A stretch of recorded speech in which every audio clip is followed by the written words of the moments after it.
Hello everyone and welcome to this course on Excel for Mac. My name's Deborah Ashby and I'm going to be your host for this training course.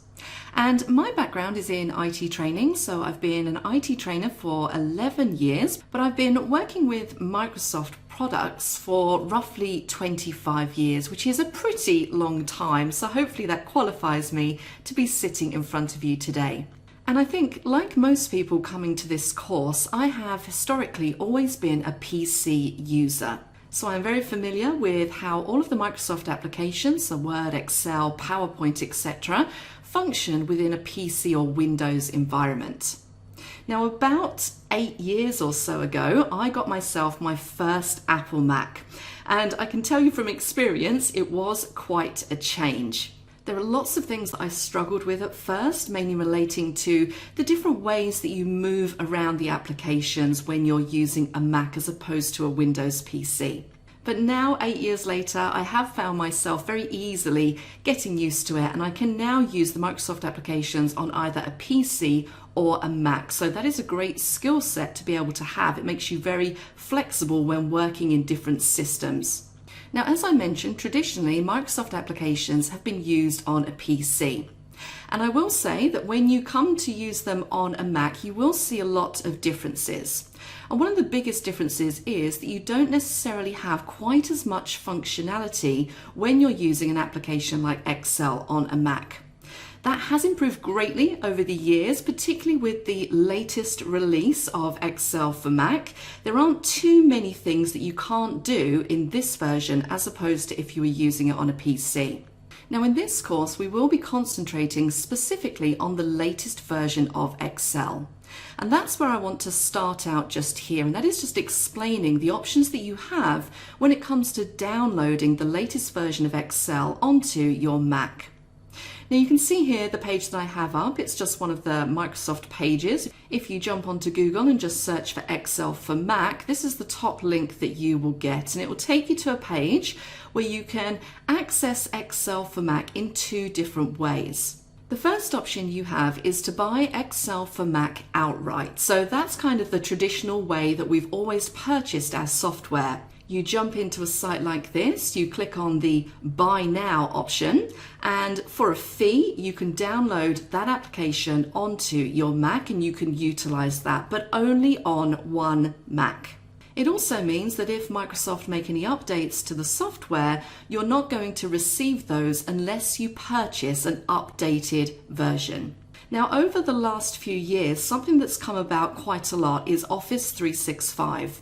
And you do have the option of purchasing Excel for Mac via an Office 365 subscription. So if you haven't come across Office 365 before, it basically works very similar to something which you might be more familiar with, so something like maybe Netflix or Spotify. You essentially pay a low monthly fee in order to, rent the software from Microsoft. So it's still all hosted on their servers. You pay your monthly subscription fee and you have access to all of the Microsoft suite. Now, the advantages of using Office 365 are that you can use it for up to 6 users. So, for example, if I have, like I do, a Mac at home, but I also have a PC and I want to utilize the Microsoft applications on both, I can do that if I have an Office 365 subscription. You can see here it says for up to 6 users. So I could essentially use it on 6 different PCs or devices. Another advantage is that if Microsoft make any updates to Excel for Mac, it means that my version that I have is always going to be updated because Office 365 incorporates automatic updates on a reasonably frequent basis. Plus, you also get access to things like 1 terabyte of cloud storage and lots of other little apps in there that you might find really useful. So really, it's up to you to determine which one of those is better going to suit your needs. Now, as I said, this course is largely based on the latest version of Excel, so that might be Excel for Mac 2019 that you've downloaded, or if you have an Office 365 subscription, it should be pretty much exactly the same as the latest version, 2019. So what I want you to do at this stage is, if you haven't already, I want you to make sure that you have downloaded either the full desktop version of Excel for Mac 2019, or you have an Office 365 subscription and you've installed Excel for Mac from there. Once you've got to that stage, you are pretty much ready to get going with this course. So I'll leave you to do that now, and I will see you in the next module.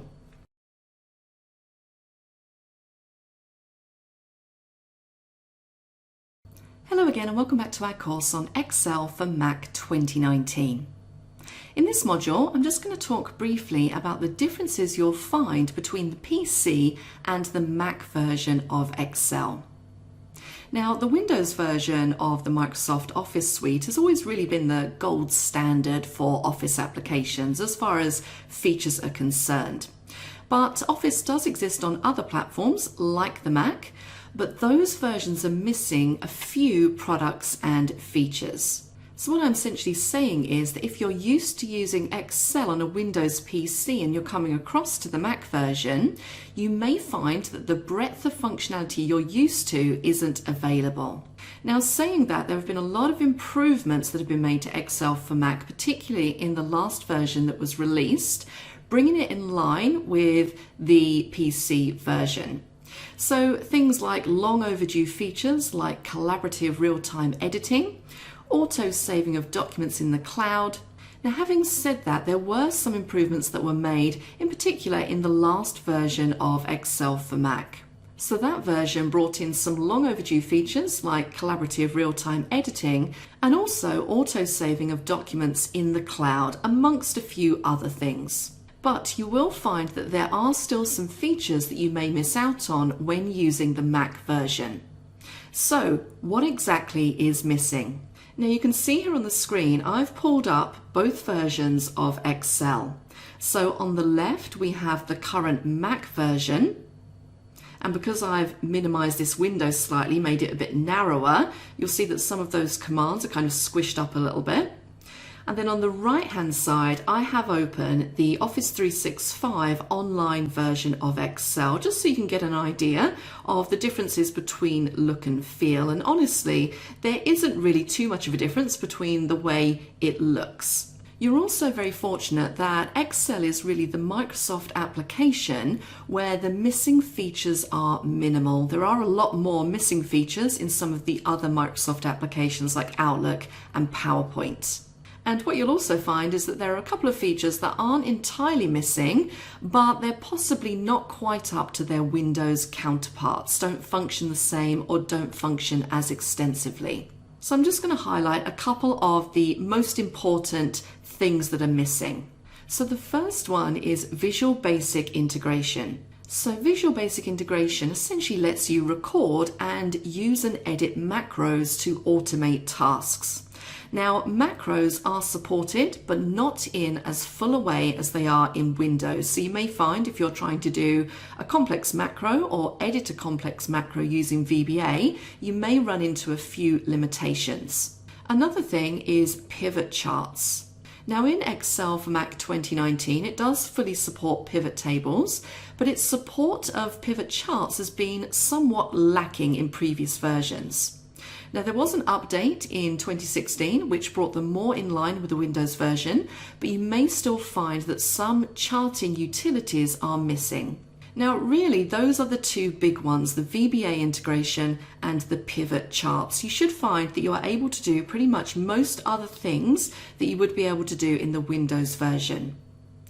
Now, with regards to other differences that are not specific to the apps, now if you are using a MacBook Pro as I am here, or another Mac laptop that has a trackpad, it uses gestures to scroll up and down, or move left and right, or even zoom in or zoom out of your document.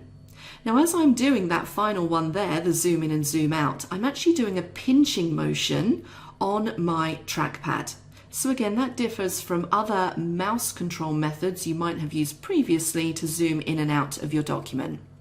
It's definitely worth jumping online and Googling for gestures on a Mac and getting the full list so that you can become familiar with them, which will help you work a lot more efficiently when working with Excel on your Mac.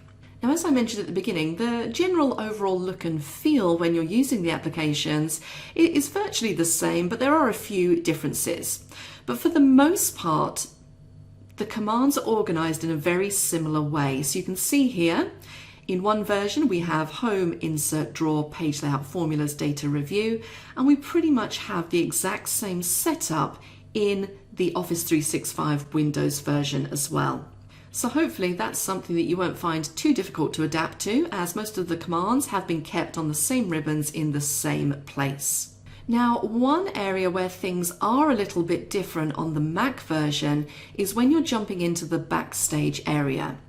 Now, if you're not sure what I mean by backstage area, if you're used to using Windows, when you click on File, you get a list of things like Open, New, Save, Save As, Print. It's all of those admin-y type features, things that you might want to execute with your file or your spreadsheet. Now, if you look at the ribbons in the Mac version, you'll see that we don't actually have a File ribbon. Now, if you move your mouse right up to the top, you'll get this little drop-down menu bar. And you can see in there we have File. And this is where you have access to New, New from Template, Open, Open Recent, Close, so on and so forth. So that is how you would get to those options from a spreadsheet. Now, if I just jump into New for one moment. Now, because we have this menu bar, you can access those backstage options just there, but there is kind of a backstage lurking in the background, and it's not particularly obvious how you get to it. So a bit of a cat-handed way I'm going to quickly get to it now just to show you is I'm going to jump into File. I'm going to go down to Open, which is going to take me to my Finder. I'm just going to click Online Locations. And that actually takes me into something which looks very similar to the Windows Backstage view. So you can see here I have the options for New, where I can select a template, so on and so forth. So just remember that it is kind of there, but an easier way to get to it is just by using your menu at the top there. So that's pretty much it. Those are the main differences, and as I said, you will get used to them as we move through the course. That's it for this module. Please join me in the next one, where I'm just going to be giving you a quick overview of this course.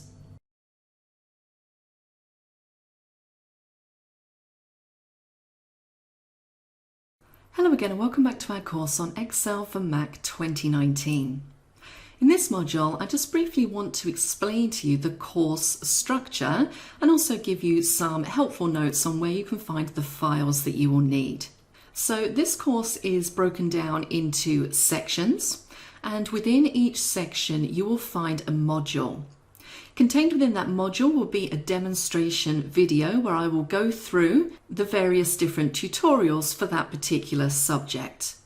Now, what you'll notice is that as I'm going through the tutorials or the videos, you'll see that I'm using certain files. And I've always found it's quite useful for you to be able to download those files and follow along with me. So you will find those files in the course files folder, and you can download those from that particular link provided in the course files section of this course. I would recommend that you create a folder on your desktop called Course Files and download them into there, or download them to your Downloads folder and then move them into there. All of the files are Excel files, so you can just open them as long as you have a working copy of Excel on your MacBook. And you'll be able to tell which one I'm using, because sometimes I will tell you which file I'm using, and other times if you just look at the file name in the tutorial, you'll be able to match that up with a file that's in the course files folder. So please feel free to download those and use them. You will also find that you have exercise files which you can download. And these exercise files relate to the practice exercises that you'll find at the end of each section. So for the practice exercises, there will be a video just briefly explaining the practice exercise, and then you have a corresponding workbook for you to utilize. I'm just going to show you one of these workbooks so you understand the structure of them. So let's just open up this first one, practice exercise 1. This is the general structure of each of the practice exercises. You'll see that you have 3 tabs. You have instructions, then you have the exercise, and then you have my answer. So the instructions are just a list of very simple instructions as to exactly what I want you to do in order to practice the skills you've learnt in that section. And you would carry out these instructions on the exercise file provided. So for example, in this one, I want you to work out the bonus amount, the new salary, and I want you to complete this little table just here. And that's all explained in the instructions on that first page. Now, if you're having struggles or if you just want to check that your answer is correct, I have provided the answers in the answer tab for you. So you can go through and you can take a look and review what you did wrong, or if you got everything correct. So all of the exercises take on this structure: instructions, exercise, answer. Now again, you'll find these practice exercise files available to download in the relevant section in the course. So please feel free to do that. And as I said, it's worth creating a little exercise files folder and saving those off there so that you always have them. So that's a very brief explanation of this course structure. Hopefully that's helped a little bit. I will see you in the next module.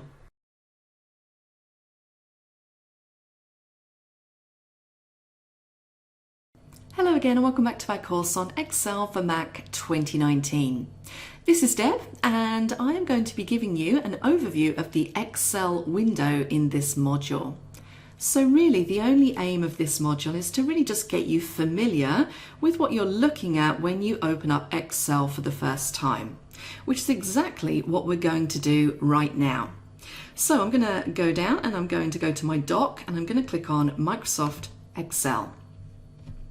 And this is the screen that I get. So if you note in one of the previous modules, we came into here when I was explaining that this is kind of similar to the backstage area in the Windows version in many ways. But what you see here is I have a home button, and that will essentially take me to a list of my templates. And then underneath that, I have a recent list. And you can see some of the files that I've accessed recently listed down there. And as you can imagine, if you double click on any one of these, it will open them in Excel. I also have a pinned section just here. And you can see that there are a few different files that I actually have pinned. So these are the ones that I access all the time. And you can do that to any of your files or documents, or even spreadsheets in this case, just by hovering over, and you'll see that you get a little pin icon. And if you click that, it will add it to your pinned list. So really, it's just a quick way of being able to access a list of documents that you use frequently.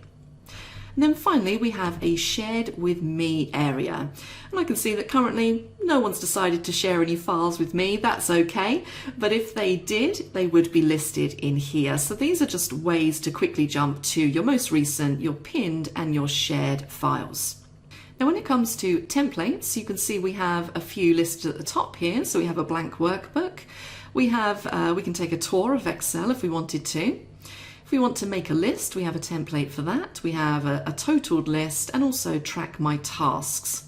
And you'll see just above there, we have a link to more templates, and that will take you to the full list of templates that you have access to in your version of Excel for Mac. Now, templates can be super useful if you don't want to start from a blank spreadsheet. So if you kind of know what you want to do, so say I'm planning my next holiday and I don't want to just start with a blank spreadsheet, I could choose to use this maybe trip planner template, which gives me a good basis on which to start. So templates can be really, really useful. So remember where they're located. And again, in this menu bar underneath, we have recent, and that's where I can see all my recent files.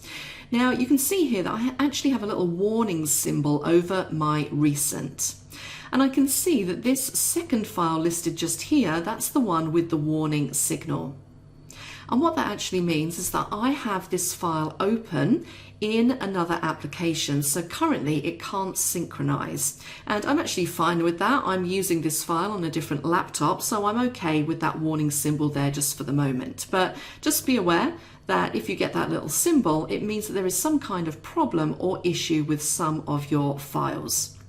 Underneath that, we have shared. So again, this is just a quick way of jumping to your shared files.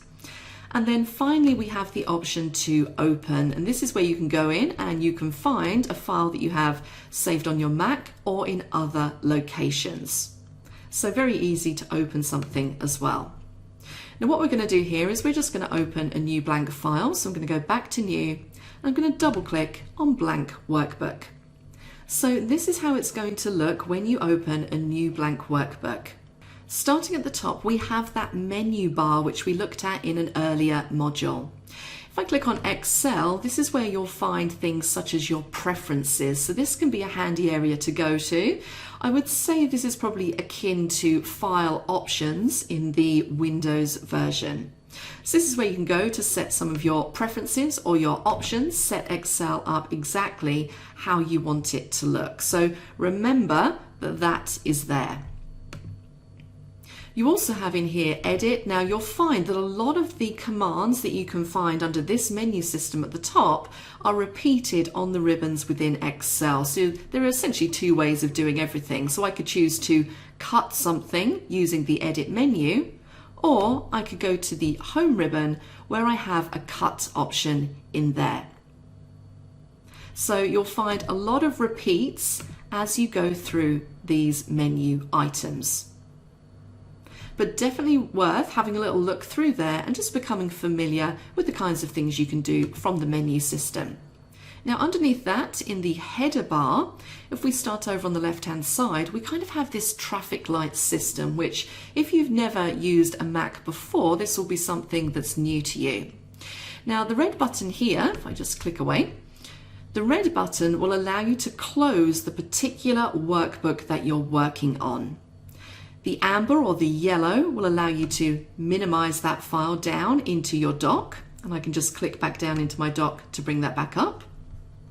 And the green button here, if I hover over, I have a few different options. So I can choose to work in full screen mode, which essentially gets rid of that menu and gives me a little bit more room. And if I just push my mouse up to the top, I can get that back again, and I can choose to exit full screen. And I can also tile window to left of screen, like so. Or I can tile window to the right of the screen. So again, what I would liken these to in the Windows version would be the automatic snapping that you get in the later versions of Windows. So if you're using Windows 7, 8 or 10, you know that you can pull a worksheet over to the left or to the right, and it will kind of snap to take up half of the screen. That's a very similar feature that we have here. What we have next on this heading bar is auto save. So mine's currently set to off because I'm not saving to the cloud.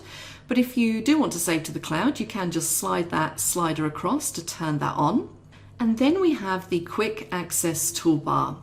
Now again, this is something that's available in the Windows version in all of the Microsoft applications. This is a little toolbar that you can customize, and you can add commands to this toolbar, which just makes them a lot quicker and easier to access. So currently you can see I have save, I have undo, and I have redo on my quick access toolbar. But if I want to add any command, if I click the drop down, I have a few common ones that I could pick from there. So if I wanted to add new document, I can do that, and you can see I get the icon. But if I wanted to access all of the different commands that I have, I can go down to more commands, and it will jump me into my ribbon and toolbar. And you can see here, I can go through and I can select any command to add to my quick access toolbar. And these are all grouped together. So currently I have popular commands, but if I wanted to see everything, I could say all commands, and that's going to give me a big, very long list of all of the commands that are available in Excel, and I can add any of them to my quick access toolbar. So for example, if I find that I am always aligning objects to the center, I can select that, I can click on my arrow, and it's going to add it to my quick access toolbar. Similarly, if I want to delete things in my quick access toolbar, I can do that from here as well by clicking the little minus at the bottom, and that will get rid of anything I want in there.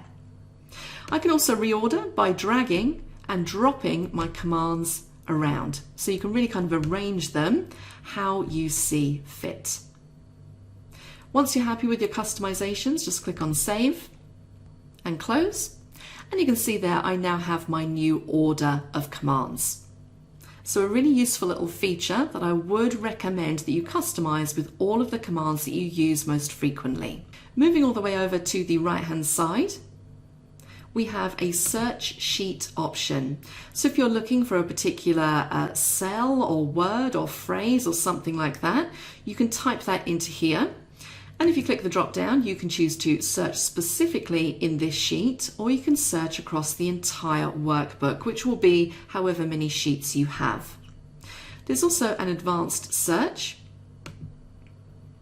And if you click on there, you can really go in and get a little bit granular as to exactly what you're searching for. And you'll also find underneath here, you have a replace. So that's kind of a quick way of getting to the find and replace options in Excel. So remember, you have that available at the top also.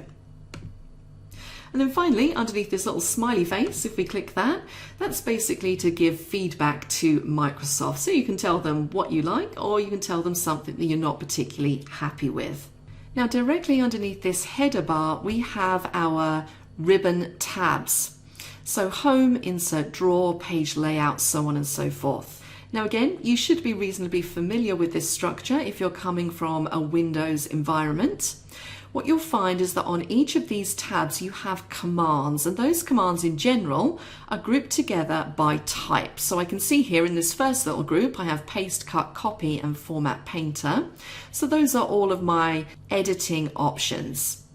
I then move on to a group which contains my formatting options. I then have my alignment options. I've got some text wrapping. I have number formatting, conditional formatting, so on and so forth. Now you may notice that on the Windows version, these different groups have the name of the group listed underneath. Now currently, I don't have that setting turned on. And that's what I really want to point out. It is just a setting. So essentially it's personal preference. If you don't like to have them turned on because they take up a little bit more real estate on the screen, then you can keep them turned off. I'm actually going to turn them back on just to show you how you can do it. So I'm going to go up to my screen. I'm going to click on Excel and I'm going to go to my preferences and I'm going to go to View. And right in the bottom, I'm going to turn on this option here, Group Titles. I'm just going to put a tick in the box. Click on Close. And there we go. We now have clipboard, font, alignment, number, so on and so forth. So that really is personal preference.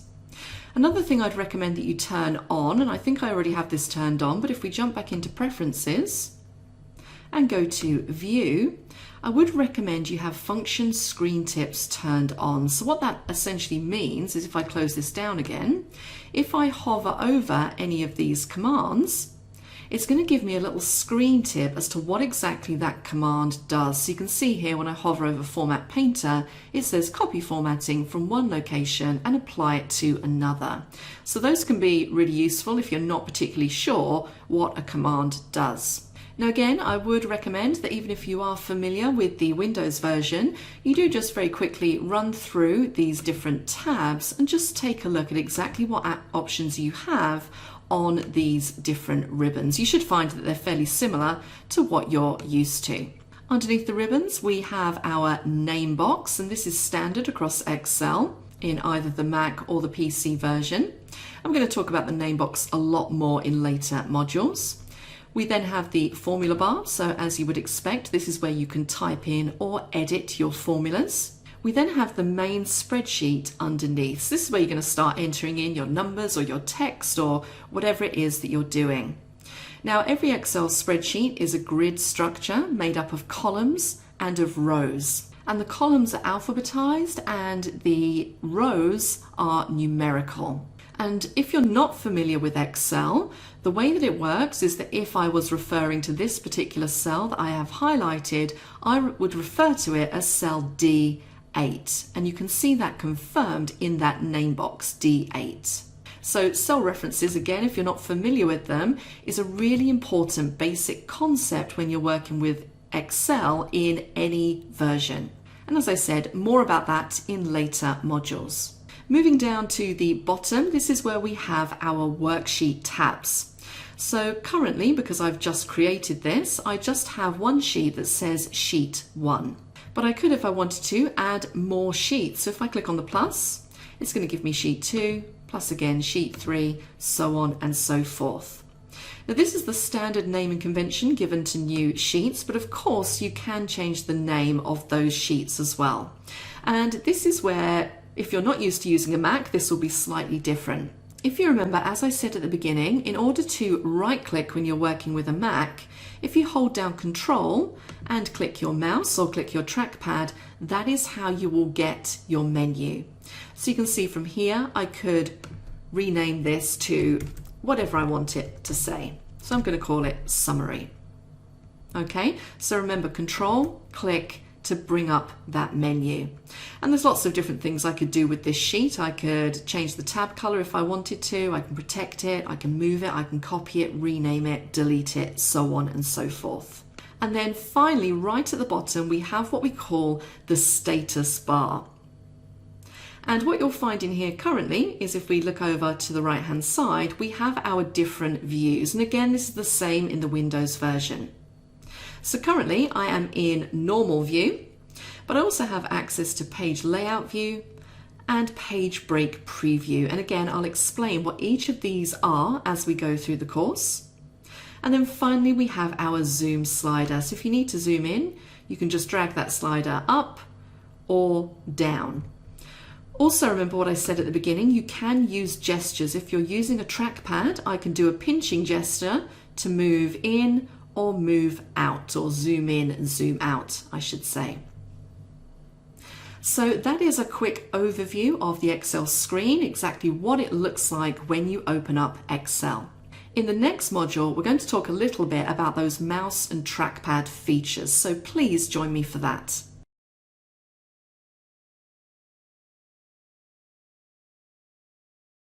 Hello again and welcome back to our course on Excel for Mac 2019.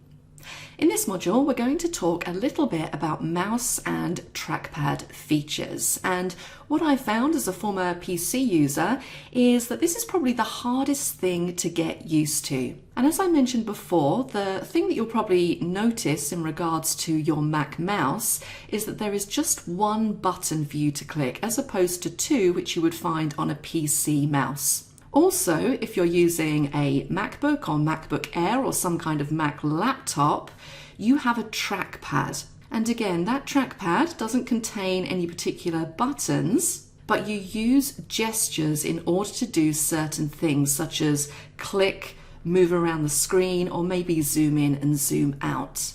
Now, becoming familiar with these gestures is really important, as it will make you work a lot more efficiently within all of your applications on your Mac. So what you can see here on the screen is I've just jumped across to the Apple support page, and you can see a list here of all of the trackpad gestures. So you can see that you can click just to click the mouse once. To do that right click feature, you can click or tap with 2 fingers. You can smart zoom, you can scroll, you can zoom in or zoom out by pinching your fingers together, and you can rotate and do lots of other different things with your trackpad.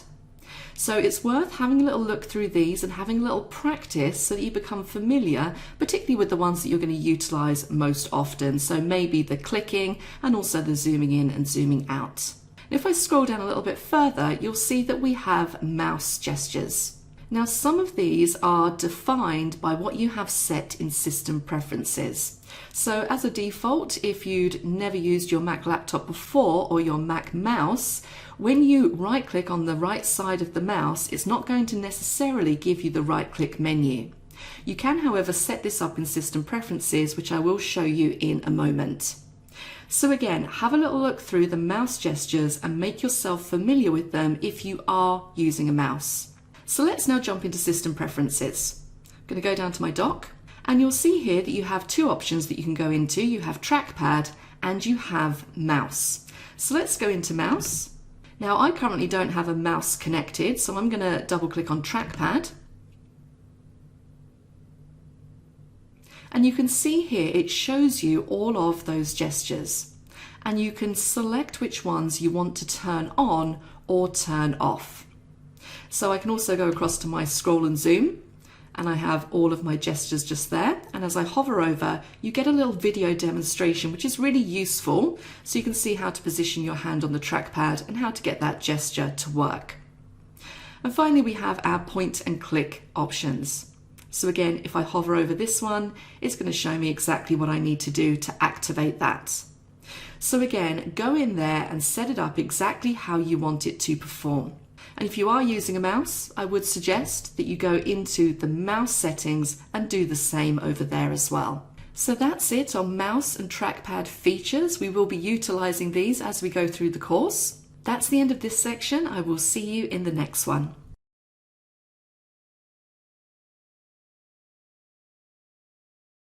Hello again and welcome back to our course on Excel for Mac 2019.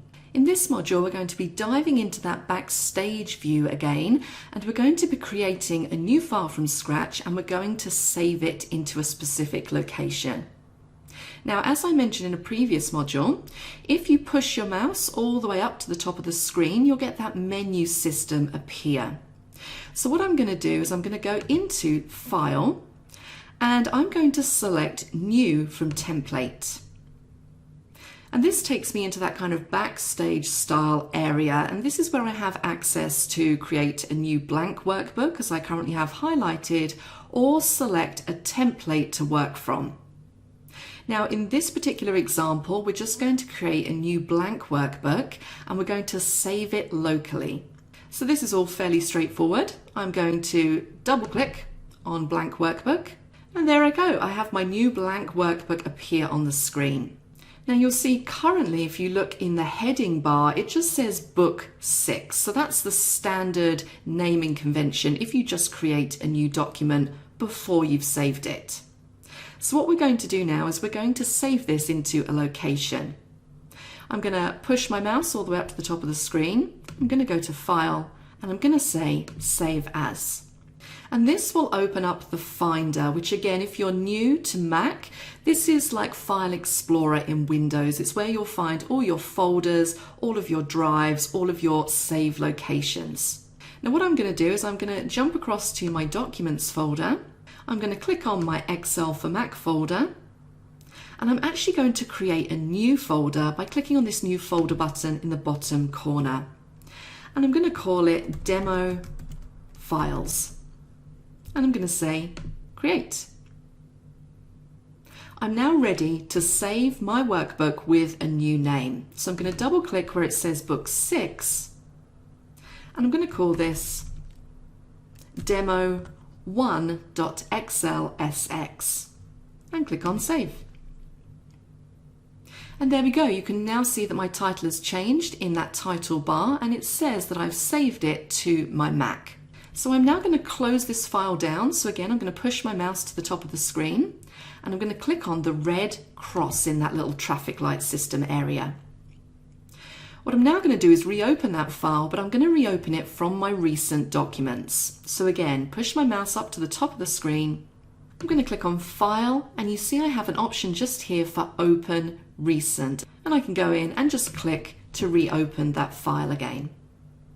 So as you can see, very simple to create a new blank workbook, to save it in a specific location, and then to access that from your recent worksheets list. So now we've created a blank workbook, it's time to start inputting stuff into our spreadsheet. So please join me in the next module for that.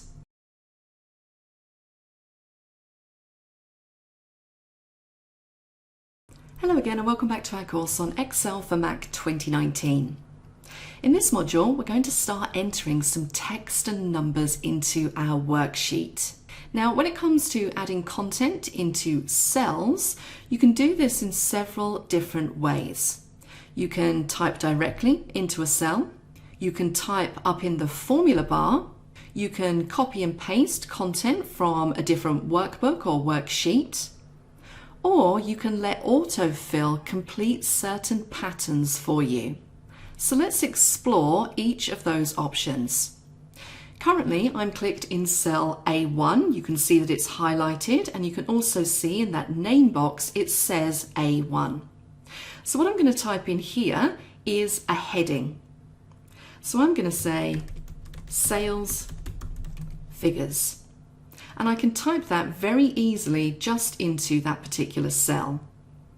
Now, if I was to carry on typing, so let's say for 2019, you can see that that text doesn't stop when it reaches the end of that cell. It just carries on going across the cells.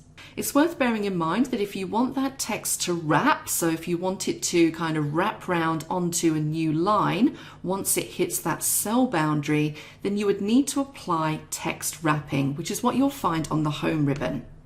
So if I click in cell A1 again and go to home, you can see we have a wrap text option in the middle. And if I click that, it's going to wrap that text around and it will adjust the height of the row in order to accommodate that. Now in this case, I don't particularly want it to wrap, so I'm going to use my quick access toolbar and I'm going to click Undo Wrap Text.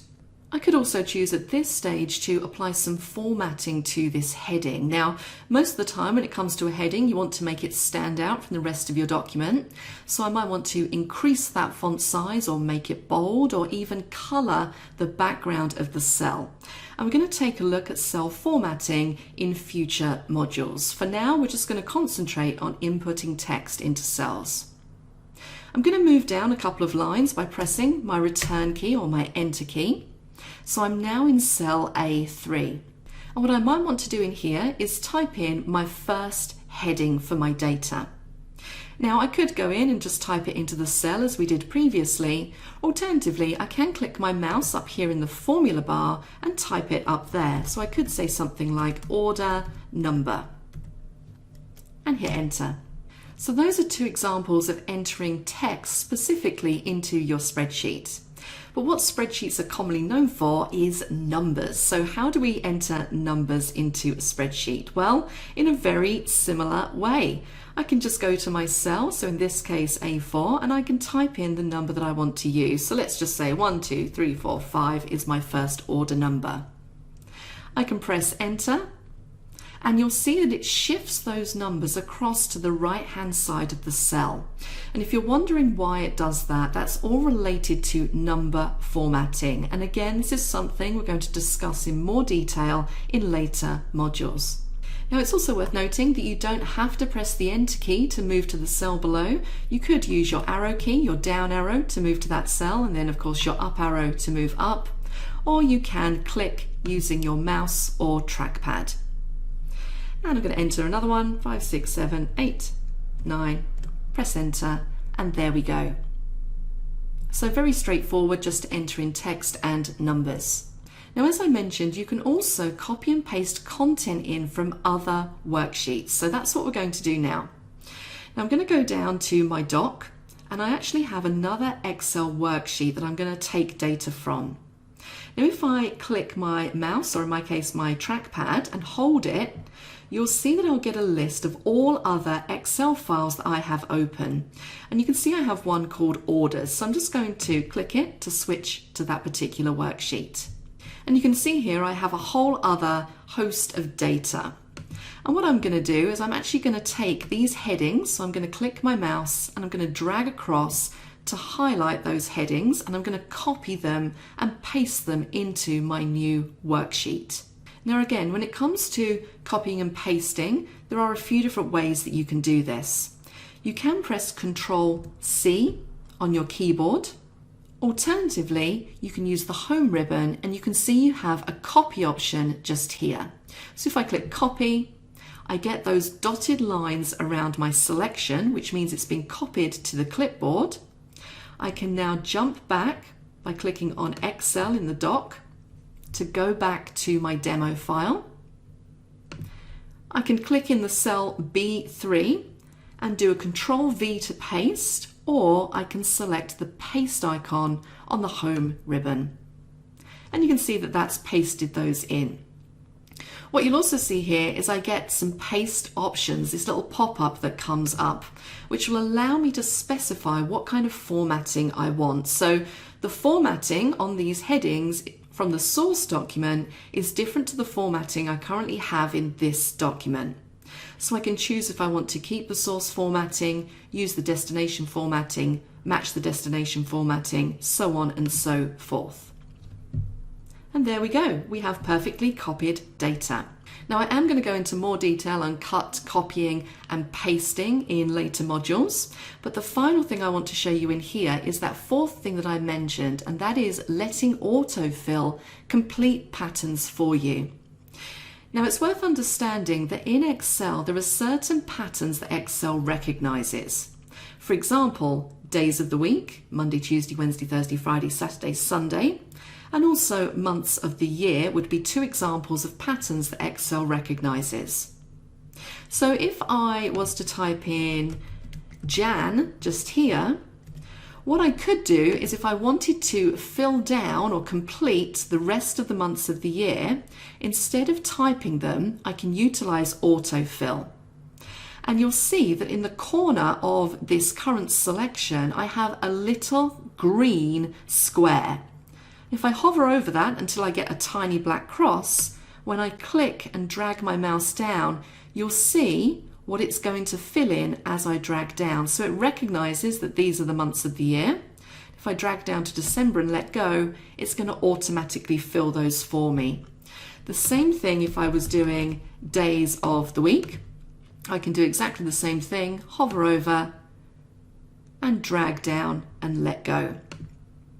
Now, if you want to know which patterns that Excel recognizes, all you need to do is drag your mouse up to the top of the screen, go into Excel and Preferences, and you'll see you have a Custom Lists section just here. And this is where it shows you which patterns Excel recognizes. So you can see in there we have our days of the week in two different formats and also our months of the year in two different formats. And the cool thing about this is that if you have your own list, so maybe every Friday you have to complete a document on how many hours people have worked each week, and you have a list of all employee names, instead of typing those in each week, you could create your own list in here so that you can drag down and have autocomplete fill those out for you in the same way. I'm not going to go into exactly how you do that in here. We will cover it in later sections, but just be aware that this is where those lists are generated from, and this is where you can come to create your own lists. Now, another thing that's worth noting is when you're deleting items from your worksheets, if I wanted to delete out Sunday, which we have down here in cell B14, you'll notice that, again, this might be a little bit strange if you're coming from a PC to a Mac. There is no dedicated delete button on a Mac. All you have is a backspace button. So as you might imagine, if I want to delete Sunday, I select the cell and I press backspace to delete that out. So hopefully now that gives you more of an understanding as to the basics and the different ways that you can enter text and numbers into a worksheet. In the next module, we're going to start to take a look at how you can create basic formulas. So I will see you over there.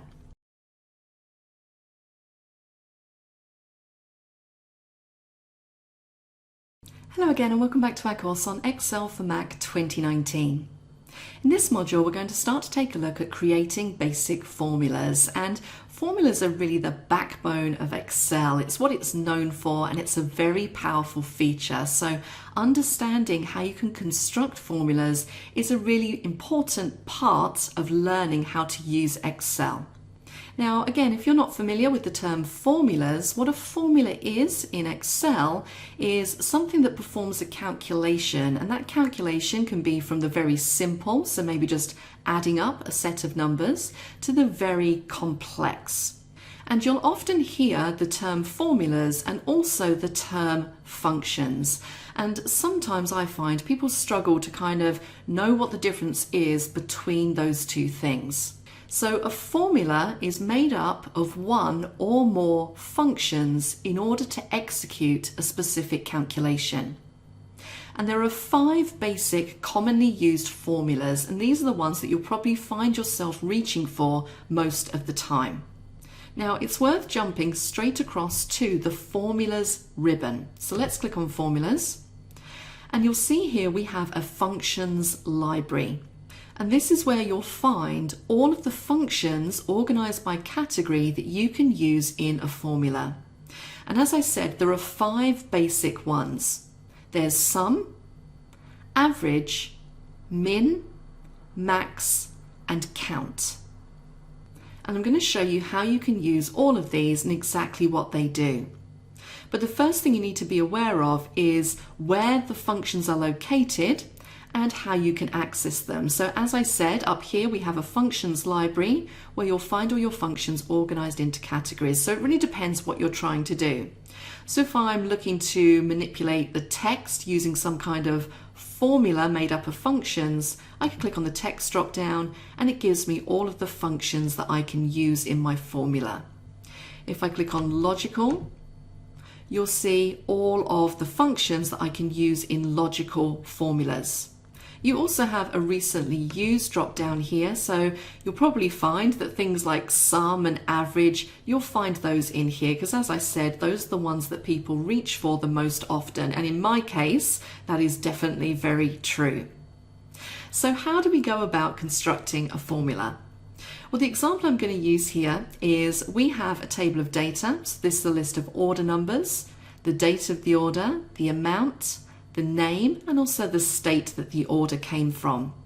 And maybe what I want to do is add up all of these amounts and get a total at the bottom. Now for this, I can use a formula. So I'm going to go to the bottom down here and click in cell C28. Now when you want to start typing a formula, you need to tell Excel that that is what you're doing. So the way that you do that is by typing an equal sign into the cell. I then need to use a function so Excel knows what to calculate. So in this case, I want to add up a list of numbers, and the function for adding together numbers is sum. And you'll see if I type that directly into the cell, it pops up this helpful little list and I can just select it from that list.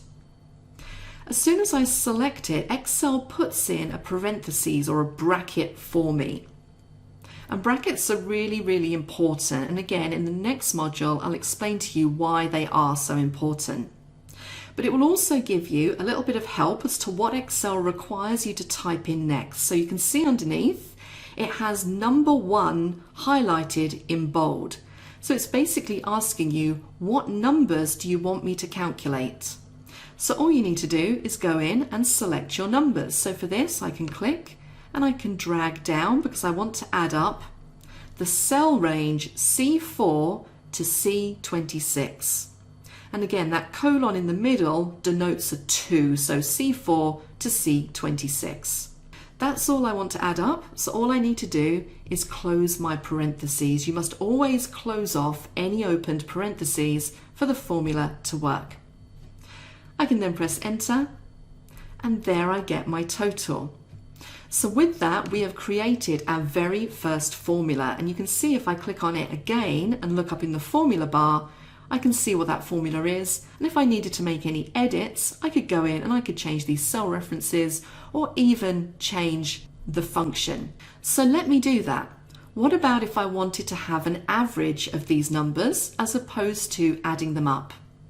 I can double click up here and I can just change that to average and press enter, and I now have my average. What about if I wanted to find the minimum value in that particular range of cells, so the lowest number in this range? For that, I could use one of the other most common functions, and that is min, and enter. So it's telling me that $50 is the lowest value I have in the range that I've selected. And as you can imagine, the opposite of min, so to find the highest number, is max. And press enter. So 175 is the highest number in that range of cells. The final one of those 5 commonly used functions is count. So let's replace max with count and press enter and see what that does. Now it's given me a total of $23. Now what count actually does is it counts the number of items you have in a range. So essentially I have 23 items. The reason this cell is saying $23 is because I have currency format currently applied to all of my cells. So I would need to go in and change that, which I'll show you how to do that in a later section, in order for that to show just 23. But be aware, if you do get something that looks a little bit weird, it's probably due to the formatting that you have applied to that particular cell. So we've seen how to enter those functions directly into the cell. There is another way that you can do this. So what I'm going to do here is I'm going to delete out what I have in there, and I'm going to perform the sum calculation again, but in a slightly different way. I'm going to go up to my functions library, I'm going to click on the recently used, and I'm going to say I want to do a sum again of these numbers.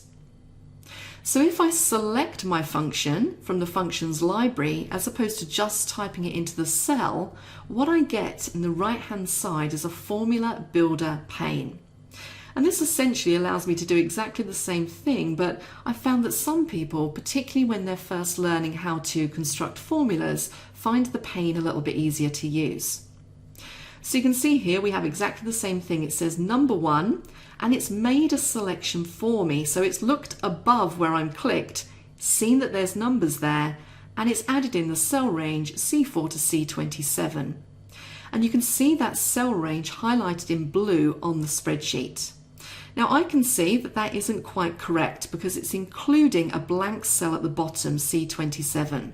So what I can either do is I can come in here and drag the selection up one cell, or I can just jump into where it says number 1 and change that to C26.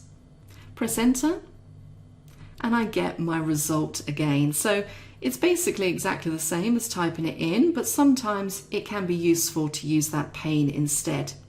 So just be aware that if you're selecting a function from this functions library, it will pull up that formula builder pane, and you can choose to use that or not. Now, one more thing before we leave this module, I'm just going to delete that out again, is you have access to something called auto sum.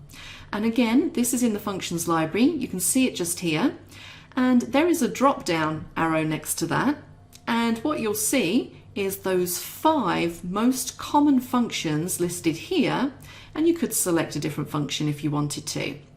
So if I wanted to add up all these numbers again, I could select sum, and it will essentially make my selection for me. And again, if that's a little bit wrong, you can just modify what that selection is to C26, hit enter, and there we go. Sometimes using auto sum is a lot quicker than going through the process of typing the formula into the cell.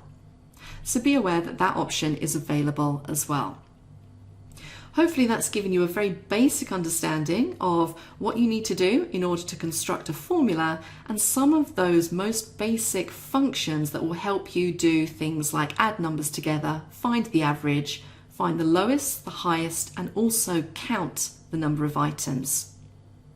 In the next module, we're going to talk about relative versus absolute referencing, so please join me for that.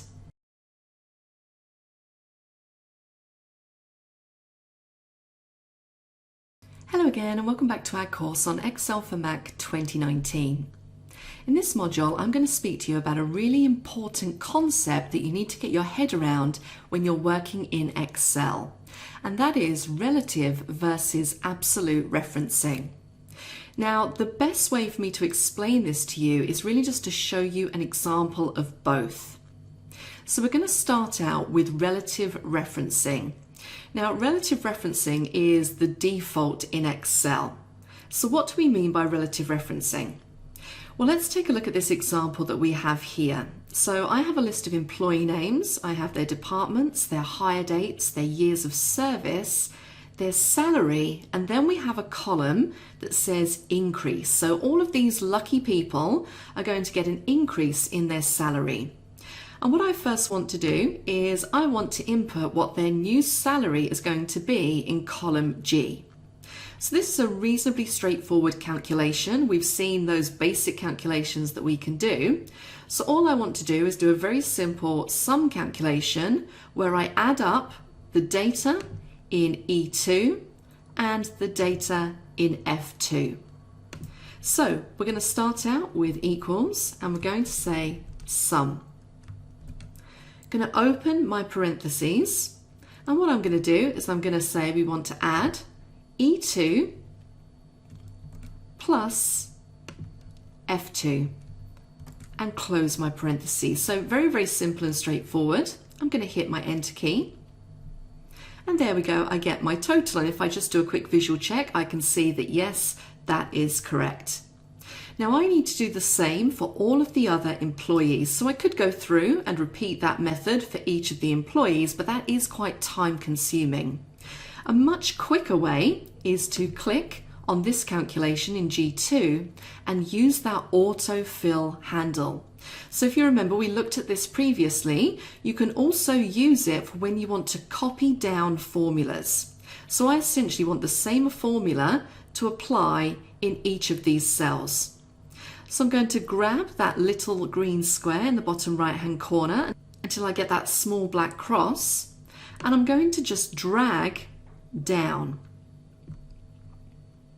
And what you'll see here is that Excel does in fact copy that formula down. And again, if I do a very quick visual check, I can see that yes, these numbers all look correct to me.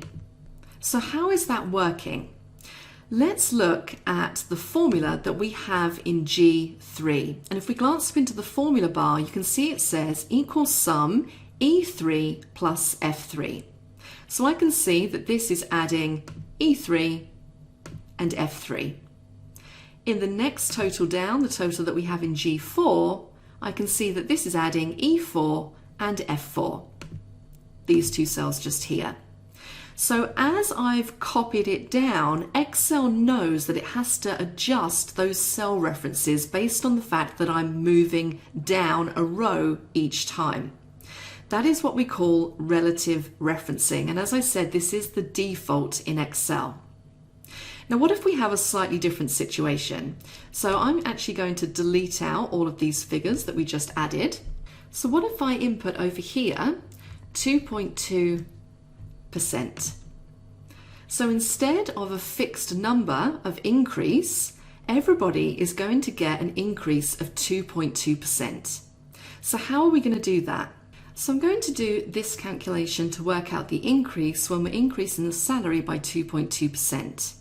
Now this does work slightly different, so I'm going to say equals sum. I'm going to say E2, but when we're dealing with a percentage, we need to multiply. And in Excel, the operator or the symbol for multiplication is an asterisk. I'm then going to select cell J2, close my parentheses and hit enter. So now I can see what the increase is when we're applying 2.2%.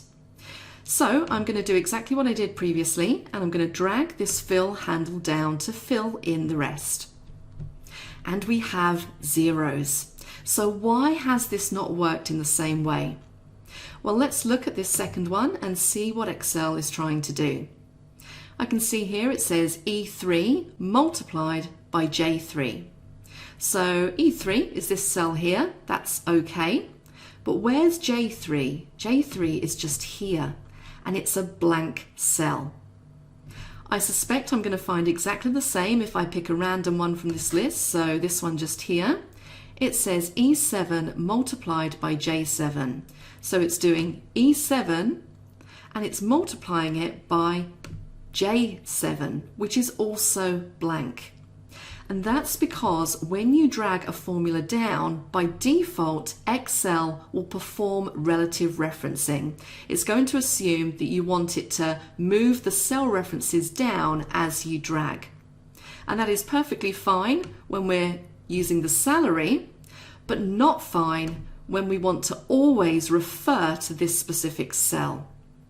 So what we need to do is we essentially have to lock this cell in place so that Excel always refers to this cell in the formula. So how do we do that? I'm going to go back in and just delete this out.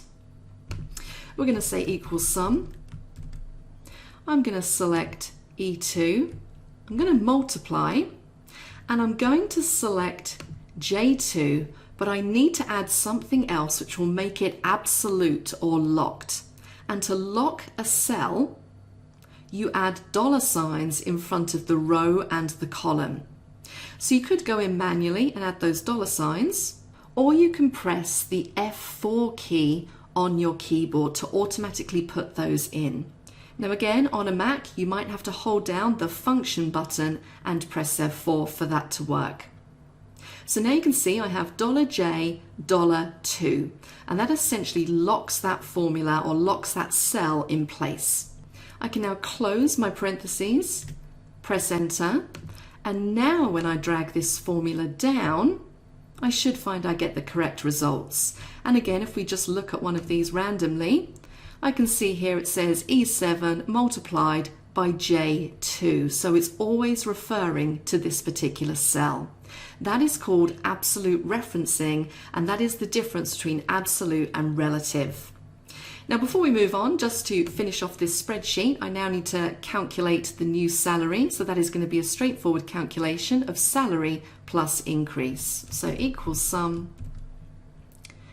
E2 plus F2, close my bracket. And I'm absolutely fine to use relative referencing in this case. And I can drag that down and we have our totals. So hopefully that illustrates to you the difference between the two, and it is a really important concept to get your head around, and you will find yourself using absolute referencing quite a lot as you work through Excel. That's it for this module. I will see you in the next one.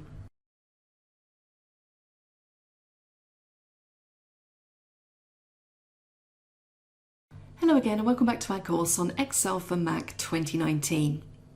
In this module, we're going to continue talking about formulas, and I want to speak to you a little bit about the order of operators, because again, this is a really important concept to get your head around. Now, unfortunately, I am going to have to take you back to school a little bit in this module and start out by speaking to you about something called BODMAS.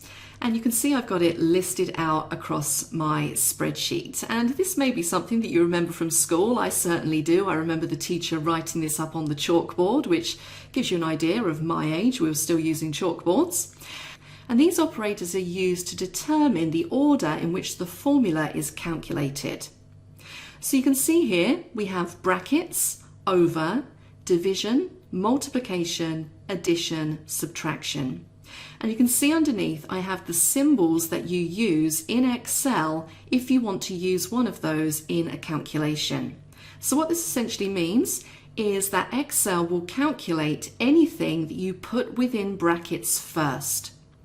It will then do any divisions, then multiplications, then additions, and finally it will do subtractions.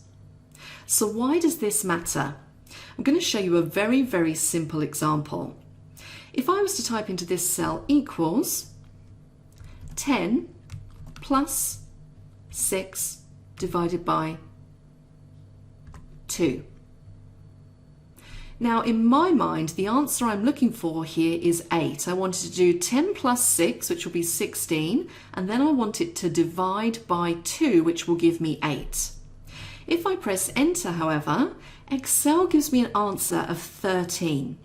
But why is it doing that? Well, if we go back and take a look at that formula, what Excel is actually doing is 10 plus 6 divided by 2. So it's doing the division first. So if you look up into that table, you can see divisions are done before additions. So essentially it's doing 6 divided by 2, which gives us 3, and then it's adding the 10. And that is why we have a total of 13, and not the total I was hoping for, which was 8. So how do we get around this? Well, we refer to BODMAS. So what I'm going to do here is I'm actually going to put brackets around what I want it to calculate first. So I want it to do 10 plus 6 first. And then I want it to divide by 2. And there we go, I get my answer of 8. So this is a really important rule to be aware of when you're constructing calculations. And if you do get something that you weren't expecting, it might be because you have your formula and your operators in the wrong order. Now, you might think, well, God, that sounds quite complicated to think about every time I'm writing a formula. You will find as you use Excel, it just kind of becomes second nature to you. You kind of always start out with your brackets and then you do everything afterwards. But as with anything, this does take a little bit of practice. So remember the BODMAS rule when you're doing calculations. Please join me in the next module where we're going to talk about working with ranges.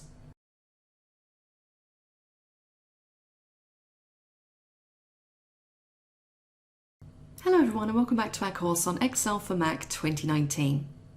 In this module I'm going to speak to you a little bit about working with ranges, and ranges really are a godsend when it comes to navigating large workbooks and also for making your formulas a lot easier to construct and also for other people to understand.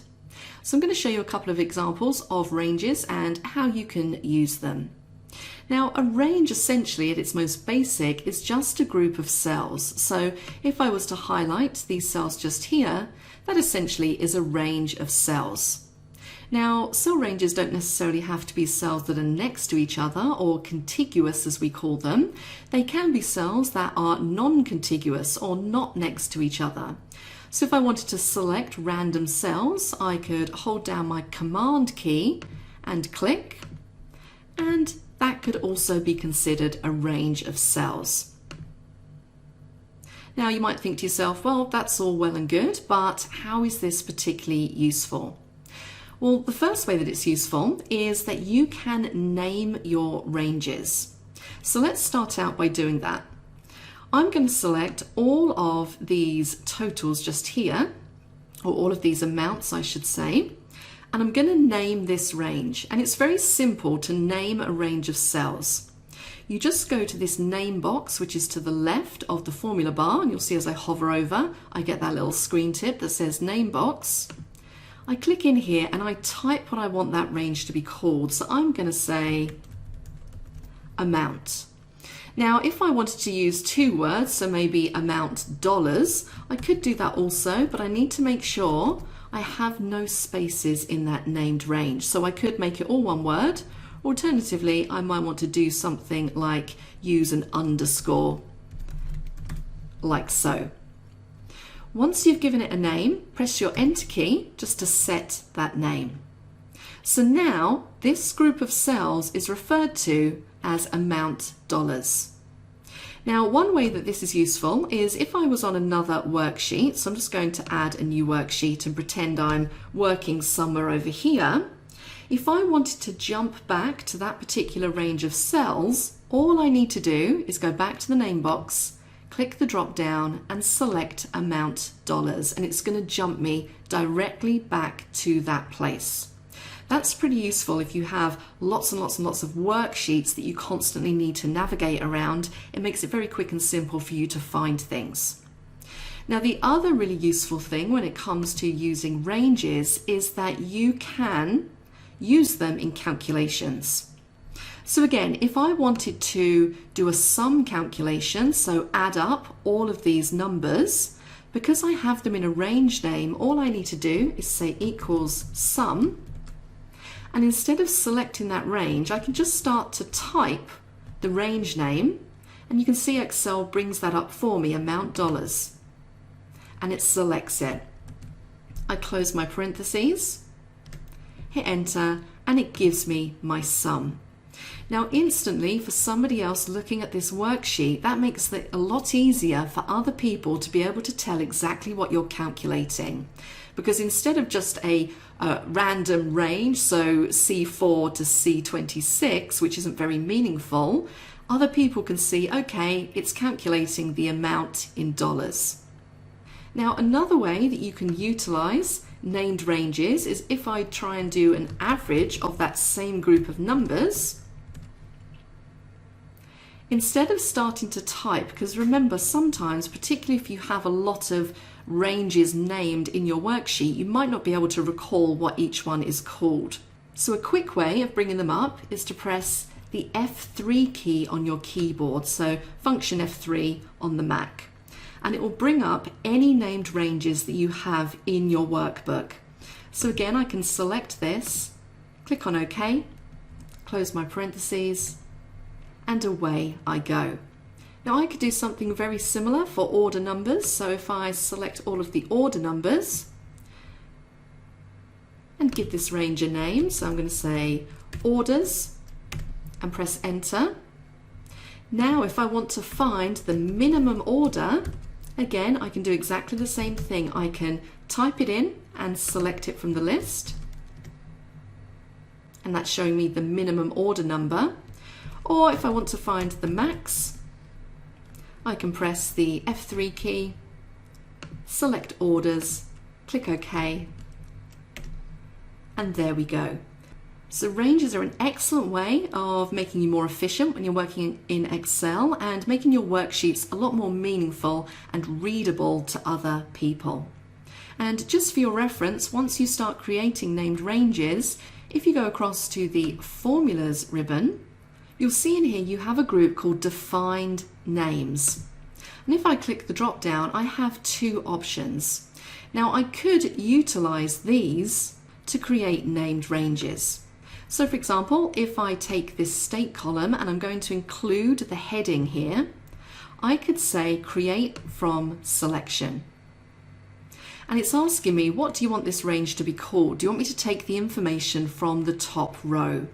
And I'm going to say yes, because I want this range to be called state. I click on OK.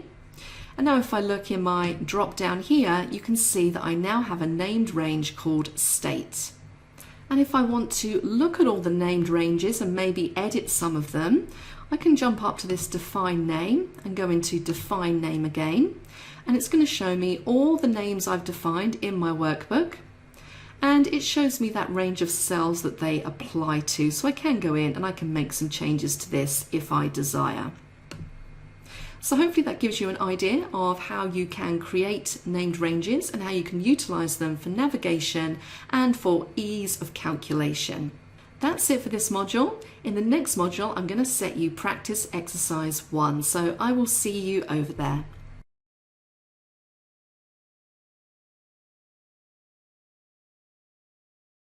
Hello everyone, and welcome back to our course on Excel for Mac 2019.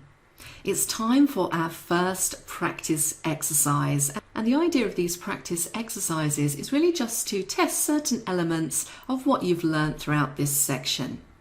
So we have some very basic instructions here, and I want you to carry out these instructions on the information in the exercise tab. Now, if you do get a bit stuck as we're going through, you do have my answer on the answers tab, but we're going to leave that for now. I don't want to reveal too many details and give the game away, but let's just run through these instructions. I'd like you first to calculate the bonus amount for each employee. So let's look at the exercise here. So we have a column bonus amount. Also see here that the bonus they're going to get is 20%. So think about what you need to do there to calculate how much bonus all of these employees are going to get. I then want you to calculate the new salary after the bonus has been applied. So again, think about the calculation you might have to do in order to get the result for the new salary. I'd then like you to create a named range for the new salary column, and I want you to call it just new salary with no spaces. And then finally, I want you to complete the table at the bottom utilizing the named range you just created and basic functions. So if we jump back across, this is the little table I'm talking about. So once you've completed the bonus amount and the new salary, I want you to use basic functions that we discussed in this section to find out the total, the average, the minimum, the maximum, and also the team member count. So that is it. Fairly straightforward. As I said, if you get stuck or want to check your answer, please jump across to that answer tab. I will see you in the next section.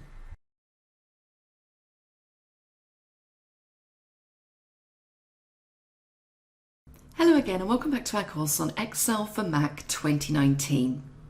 In this module, I'm just going to talk to you a little bit about working with Save and Save As and how you can save your spreadsheets in different file formats. And I'm also going to talk to you a little bit about how you can share files with others.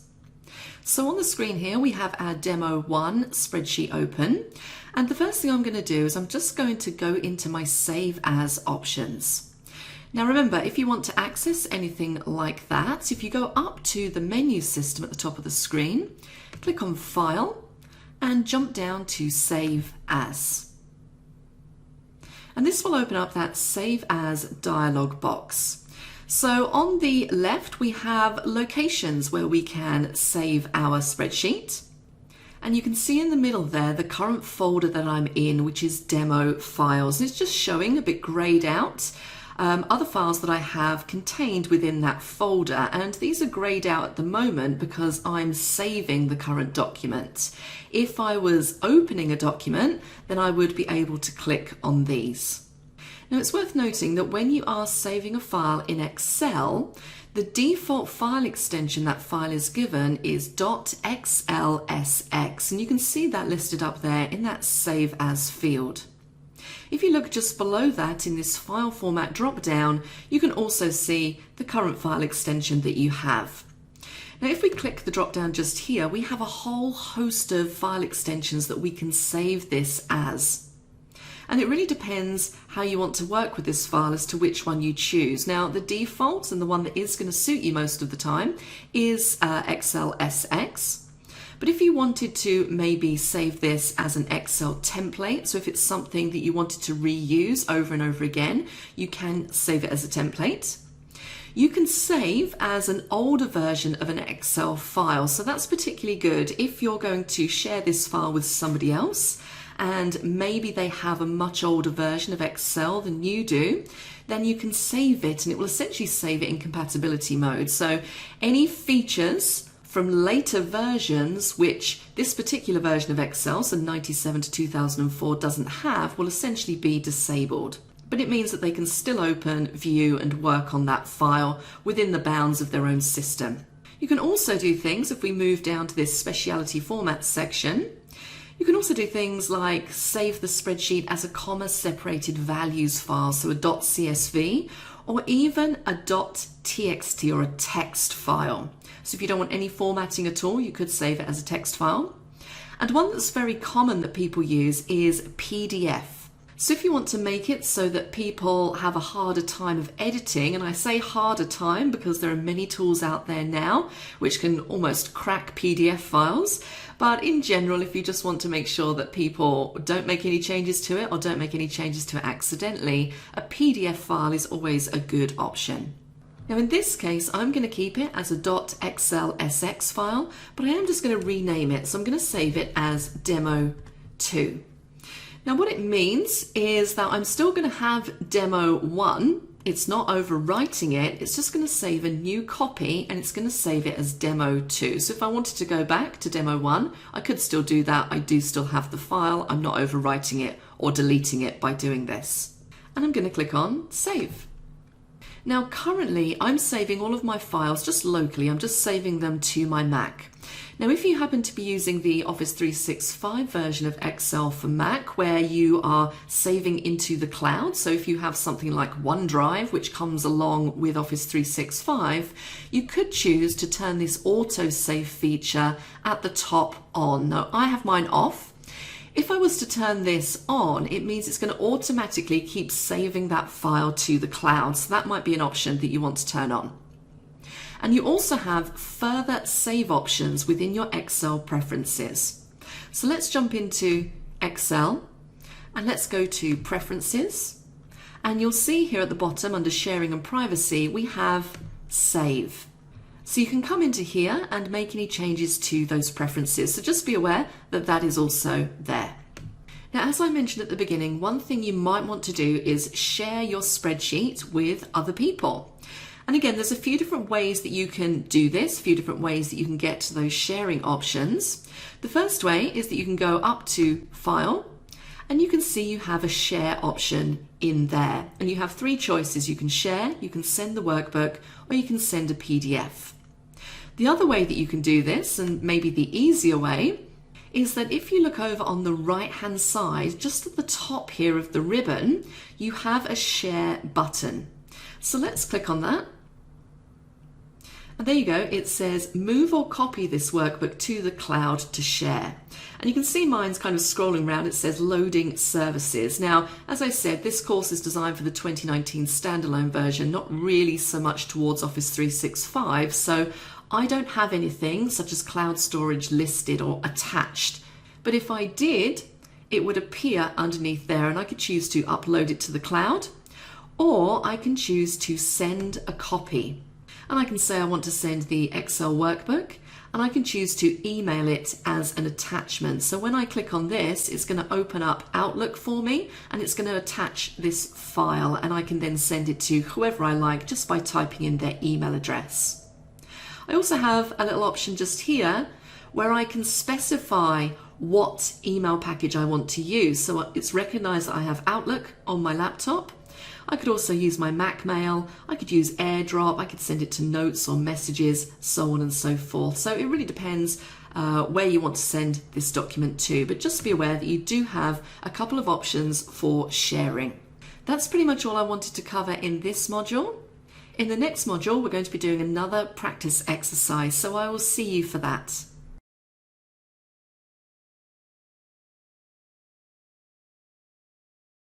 Hello again and welcome back to Excel for Mac 2019. We've now made our way down to practice exercise 2. And in this exercise, it's very simple. I would like you to change the bonus amount to 30%. So if we refer to the exercise file, I want you to change this bonus amount to 30%. I want you to make sure that those totals update correctly. And then I just want you to save the workbook as a PDF to a location of your choice. So very simple, but it does practice some of the elements that we've covered in this particular section. So see how you go with that. As always, my answer is in the Answers tab, and I will see you in the next section.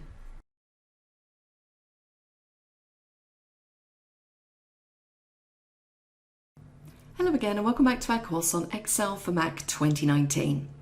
In this module, I'm going to talk to you about a little feature called freeze panes, and it may be a very simple, small feature, but it's actually something that can really help increase your efficiency and just really be a little bit of a lifesaver when it comes to working with particularly larger spreadsheets.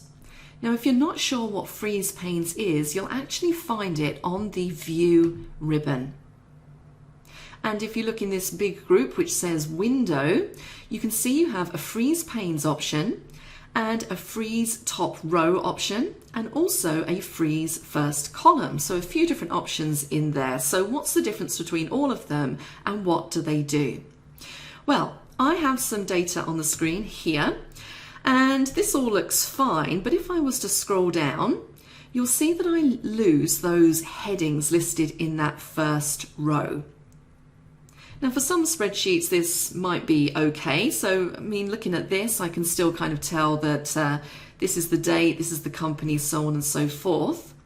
But maybe I'm not sure what these numbers or these totals on the end relate to. Maybe I want to be able to see those headings no matter how far through this data I scroll. Now that is where the Freeze Panes option comes in.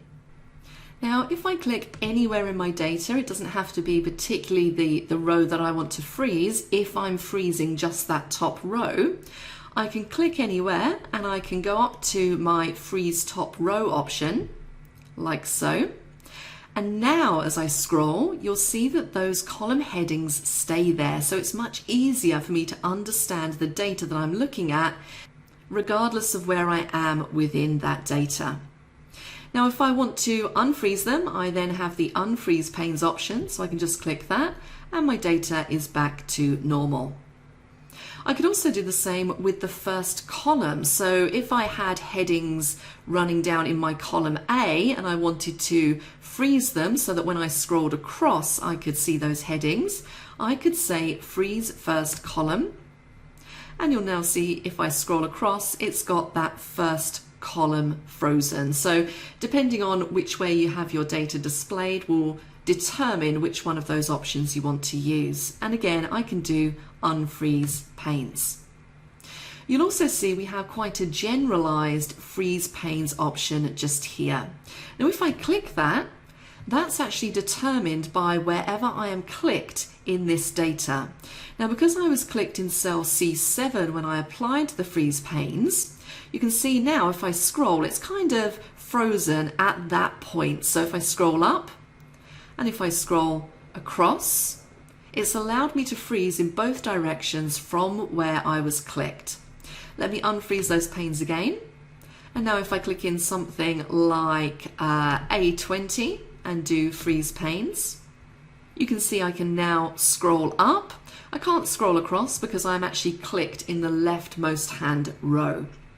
So that's how you can use those freeze panes option. As I said, it can be really useful to turn those on when you're working with large spreadsheets. That's it on freeze panes. In the next module, we're going to be taking a look at split screen options. So please join me for that.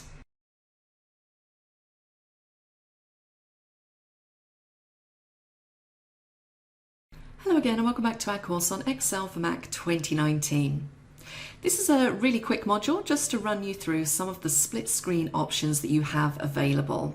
And split screen really allows you to, again, work with larger spreadsheets in a more efficient manner. It helps you manage what you're looking at on the screen. So there's a few different options that we have when it comes to splitting the screen.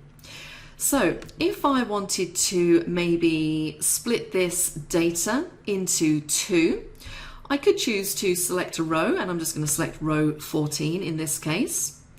And again, staying on that view ribbon in this window group, we have an option to split. Now when I click on split, what you'll see is we get this line running horizontally across the screen, and it's essentially split the spreadsheet into two. So now, because I'm clicked in the lower half, I can scroll through, or I can click in the top half and scroll. So it's essentially kind of like you've got two spreadsheets in two different parts of the screen. And this is particularly useful if you're trying to do some compare or contrast or look at two different bits of data at the same time. So splitting can be really helpful. To remove that split, it's just as simple as re-clicking on the split button to get rid of it.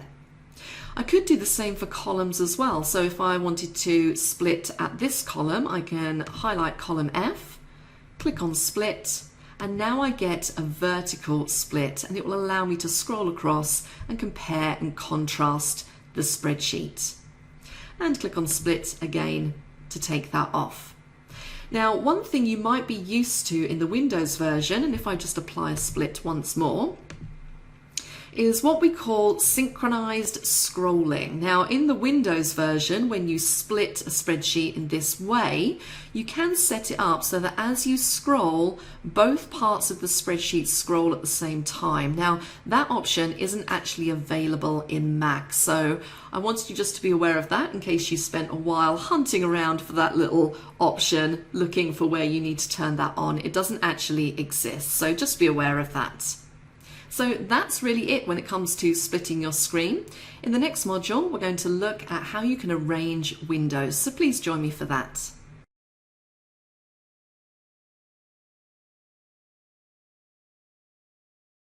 Hello, welcome back to this course on Excel for Mac 2019. In this module, we're going to briefly talk about arranging windows. And this is just another way, if you're working on lots of different documents at the same time, how you can arrange all of those windows on your screen. Now, if we continue looking here at the View tab in this window group, you can see we have an Arrange All option. And what will happen here is if you click Arrange All, any open spreadsheets that you have, so they have to be open, will be arranged on the screen, and you'll get a different choice as to how you want them arranged. So if I click on Arrange All, so if I was to keep horizontal selected and click on OK, it's going to tile those spreadsheets horizontally for me. Now, in this case, I'm using quite a small screen. That isn't particularly helpful. I can't see a great deal. I might want to collapse up some of these ribbons, so on and so forth. But in some cases, that can be really useful if you're trying to review a few different documents or even just two documents together at the same time. If we click on Arrange All again, if I did something like Tiled and click on OK, it's going to tile those documents. So that's probably a better option for me. I have 3 documents open, or 3 spreadsheets I should say, and I can see them fairly clearly. But again, that's all down to personal preference, how big your screen is and how many documents you have open.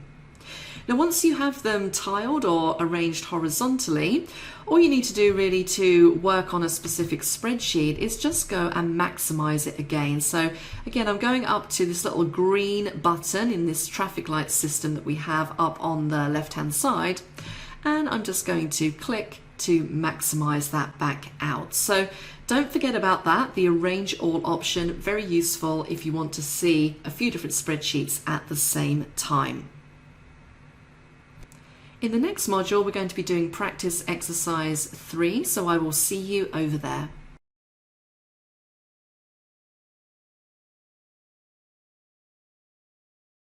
Hello again and welcome back to our course on Excel for Mac 2019. We're now down to practice exercise 3, so let's take a look at our instructions. I want you to take the data that you can see in the exercise tab, so let's just have a quick look at that. Should be reasonably familiar to you. So that's the data that we're using. I want you to freeze the heading row in the sales data worksheet so that it can always be seen when you're scrolling through the data. I then want you to go in and I want you to split the worksheet after row 20 so that you can see 2 copies of the worksheet. I then want you to essentially reverse what you've done there and set the worksheet back to how it was originally. As always, you will find my answer on the Answer tab, but see how you go with that, and I will see you in the next section.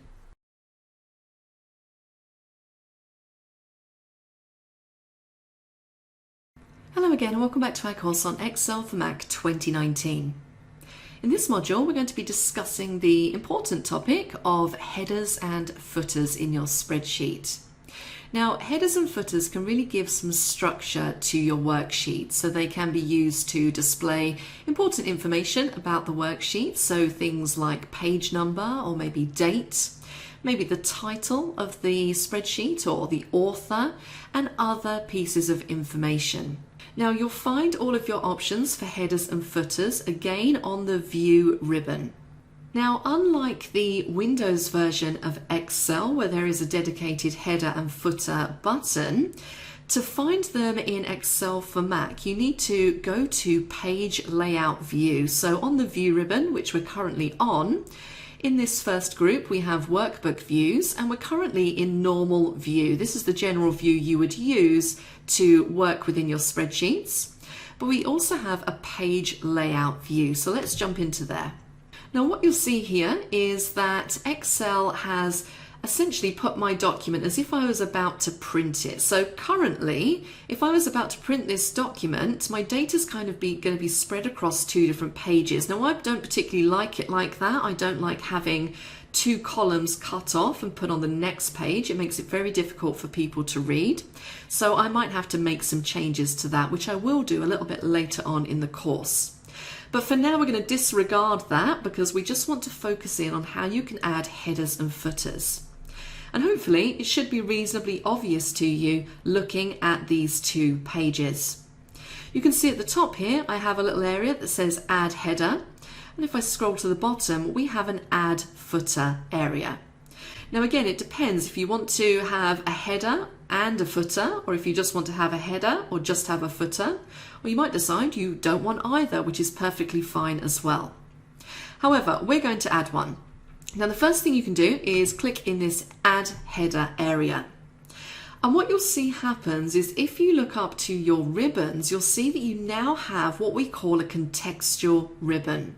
And the ribbon title is Header and Footer. And we have on this ribbon all of the options for adding things or adding information into a header and footer. Now, the reason why this is called a contextual menu is because it only appears when necessary. So if I was to click away from that header area again, that ribbon disappears. Click back on and it comes back again. Now what I could do here is I could go in and I could manually type something, and you can see the header area is actually split into 3 sections. So it really depends if I want this information on the left, in the middle, or on the right. So I could come into here and I could type in anything I liked. I could type in the title, I could type in exactly what it's showing, so sales figures, something like that. So I'm perfectly able to manually type anything I like into the header or into the footer. However, we do have some options on this ribbon which are going to help us add information in. So in this first group where it says header and footer, if I click this header drop down, it's given me kind of common things which people might want to add in, such as page numbers, the workbook title, the workbook path, so on and so forth. Or I could go into this header and footer elements group and manually add the ones that I'm interested in. So it might be that in this middle section, I want to display the file name. And when I click away, you can see it puts in there demo2.xlsx. And it might be, if I scroll down to the footer at the bottom and click in add footer, it might be that I want to have the page number, and maybe I want to have the current date. So very quickly there, I've been able to add in a header, add in a footer that's going to appear on every page of my document. And just so you know that it will appear when you print this document as well. Now you can do other things in here, so you can do things like add pictures in, and there's lots of different options that you can explore in there. You have some navigation options. If I want to jump quickly up to my header, I can select go to header and it will take me up there, or go to footer on whichever particular page I'm clicked on. And I also have some other options. So if I wanted a different first page to everything else, I can select that.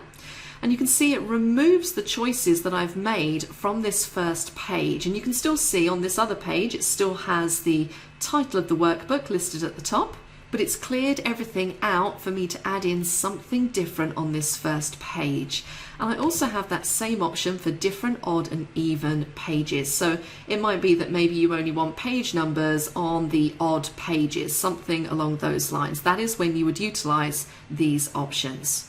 Now it's worth noting that you can also get to these options if we jump across to the page layout ribbon and jump into page setup.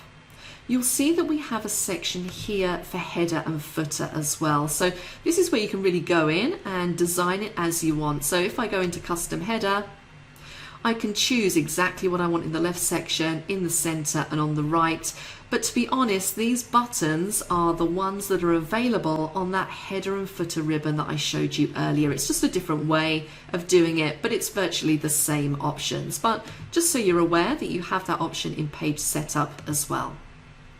That's pretty much it on headers and footers. In the next section, I'm going to talk to you about print titles, so please join me for that.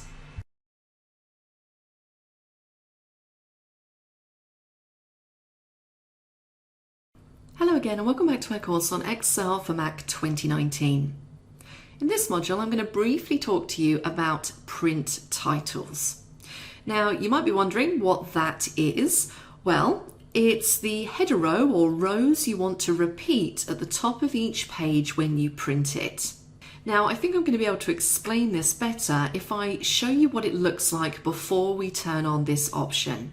And I will say on the Mac, this is going to be quite hard for you to see because the window is a little bit small. But if we take this spreadsheet, for example, we have lots and lots of rows of data, in fact, thousands and thousands of rows of data. And we have a heading row at the top here with month, store, town, so on and so forth. Now, if I was printing this spreadsheet out, I would go to my file menu and I would go down to print. And what this brings up is not only all of your printer settings, but it also brings up a small preview of what your printout is going to look like. And this is why I say it's quite hard to see because it is a little bit smaller on the Mac as opposed to the PC. Now currently you're looking in this preview window at page 1 of 900. And you can see there on this page, when I print this page out, I'm going to get those column headings running across the top. So you can see that grey area where we have our headings. If I scroll to page 2 using the arrows underneath, you'll see that I don't have those headings running across the top. And that is what print titles does, is it allows you to select a row or rows or even a column or columns that you want to appear on every page when you print it. So let's turn print titles on and then come back to here and have a look at what that looks like. So I'm going to cancel out of here. And I'm first going to jump across to the page layout ribbon. And this is where you'll find your print titles option. And we want to jump down to this just here where it says print titles. And you can see it says rows to repeat at the top of the page or columns to repeat on the left-hand side. Now I want to repeat the header row, so I'm going to click on this little icon to minimize that, and I'm just going to select that top row.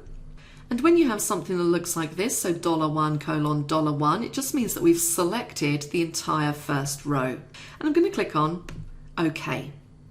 So now let's jump back into File and Print and see if that's made any difference. So page 1, we have our titles. Now if I jump to page 2, I have my titles there. So I know that those are going to print at the top of every page. So that's particularly useful, particularly when people are reading your spreadsheet.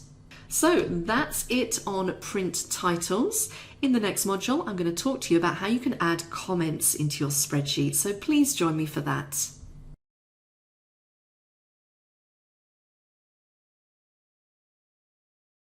Hello again and welcome back to our course on Excel for Mac 2019. In this module, we're going to be talking about how you can add comments into your spreadsheet. And comments serve a fairly important purpose, again, particularly if you're sharing your document with other people. So if you can imagine the scenario, maybe you have created a spreadsheet and you need to send this to somebody else. You might want to add some kind of note which advises them what they need to do or something that needs to be changed, which makes it a lot easier for them to manage things.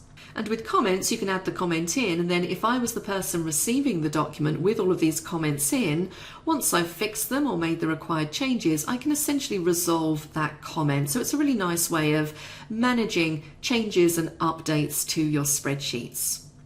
Now, as with anything in Microsoft applications, there's always a couple of different ways that you can do this, or a couple of different ways that you can get to your options related to comments.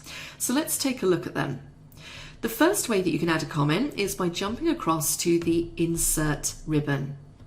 And you'll see all the way over on the right-hand side, we have a new comment button. So I'm going to click it. And you can see it automatically pops up with a little box which has got my name and a flashing cursor where I can add my comment, and it's adding the comment for the cell I was clicked on. So it might be that I want to say something like, please review this figure and post. So there is my comment. Now when I click away, people know that there are comments in this spreadsheet because it will be indicated with this little dog ear or triangle in the corner, and as I hover my mouse over it, I don't even have to click, that comment will pop up. Now if I have quite a lot of comments in a document and I want to see them all, a quick way of seeing everything is to go up to the top right hand corner of your screen, so where it says share, we then have a comments button. So if I click that, it opens up a pane on the right hand side, and that's going to display all of the comments in the current worksheet. And sometimes that's a bit more efficient if you just want to go through and update lots of them, as opposed to scrolling through, finding the individual comment and updating it that way. So please be aware of that as well. Now one thing you'll notice here, that it automatically came up with my name as the author of this comment. If for some reason the name is incorrect, or maybe you want to change it to say something else, it's worth noting where it's getting this name information from.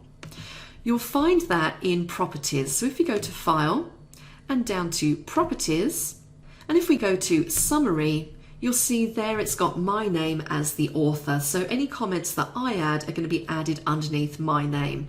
It is perfectly possible for me to come in here and change that to something completely different if I wanted to, but in general you would put your name in there. If you find that your comments are coming up with something kind of weird, I would jump into here and just change that to your name.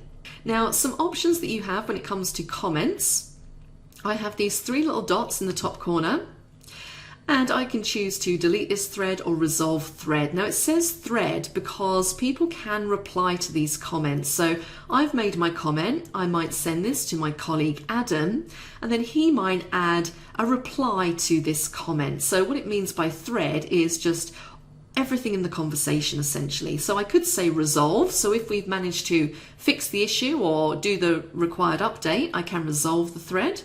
Or I can choose to delete the entire thread if I wanted to. I also have an edit option here, so if I want to make any changes to my original comment, I can do that and just click on save. Now I'm going to just click here and I'm going to say resolve thread. And there we go. So it's still showing me that a comment was there, but it's grayed out, so it's showing it's resolved. If I wanted this to disappear entirely, I would need to delete the thread. And also it's worth noting that you can choose if you want to print comments as well. So if we jump back into File and go down to Print, it's also worth noting that you have some options for comments on the Review ribbon as well. So you have a big comment section here. So I have options here for new comments. So again, I can add a comment in. So let's just say, please review. And I also have a delete option, and I can also navigate through my comments this way as well. So again, if I have lots and lots of comments and I just want to quickly jump between them, I can jump to next comment or go back to the previous comment. And I can also click show comments, which is basically the same as clicking that button in the top right hand corner to show them all in that pane. So you have those options in there as well. Now when it comes to printing, if we go to the page layout ribbon and go into page setup, and we're going to jump across to this page tab, and we're going to jump across to this sheet tab, and you can see here underneath print options it says comments, and currently we have that set to none. So if I was to print this worksheet, none of the comments in the worksheet are going to print out, but I could change that if I wanted to and say at the end of the sheet or as displayed on a sheet. So you might want to have all of the comments printed out on a separate sheet as opposed to at the bottom of every single sheet. So that's entirely up to you. Just be aware that you do have the option to print those comments as well. That's pretty much it on comments. In the next module, we're going to talk some more about the page setup options. So please join me for that.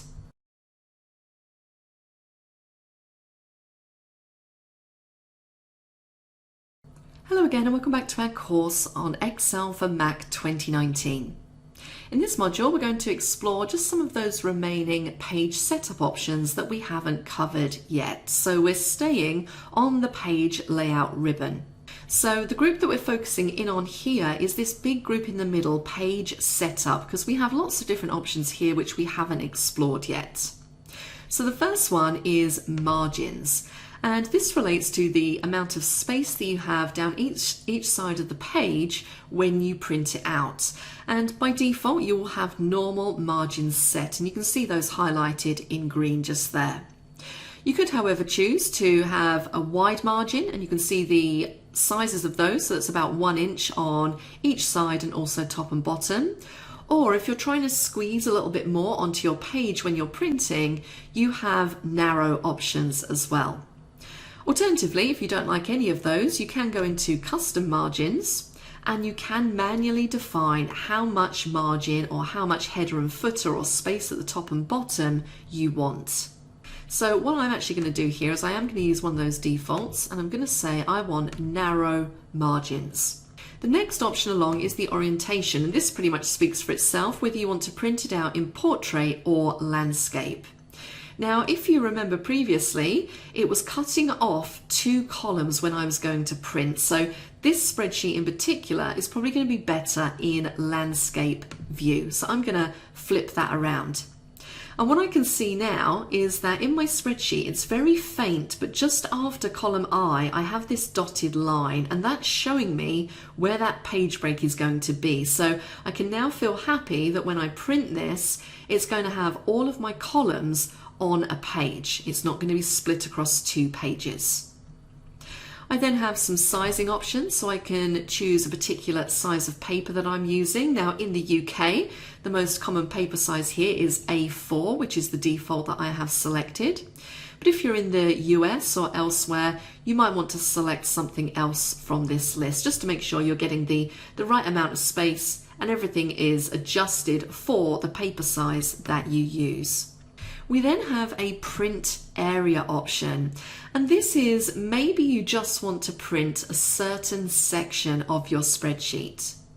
So what I'm going to do is I'm just going to highlight a section of it like so, and I'm going to say print area, set print area. Now if I jump into File and Print just to take a look at that, you can see that all it's printing is the data from that area that I've selected. Okay, so just remember that you can do that as well. And I'm going to go in and I'm going to say clear print area. Next up, we have a breaks option. So again, if you want to insert a manual page break, you can. Maybe I decide that I want the page to break after row 13. I could select it and say insert page break. And again, if I jump up into File and Print, I can now see that on that first page, it's breaking after column 13. And I'm going to go in and I'm going to remove that page break. I have a background option, so if for some reason, and I would say that I never use this option, but if you had some need to add a background image to your spreadsheet, then you can definitely do that from here. And if I click that button, it's just going to take me to my Finder, where if I have an image downloaded, I can just select it to add to the background of that page.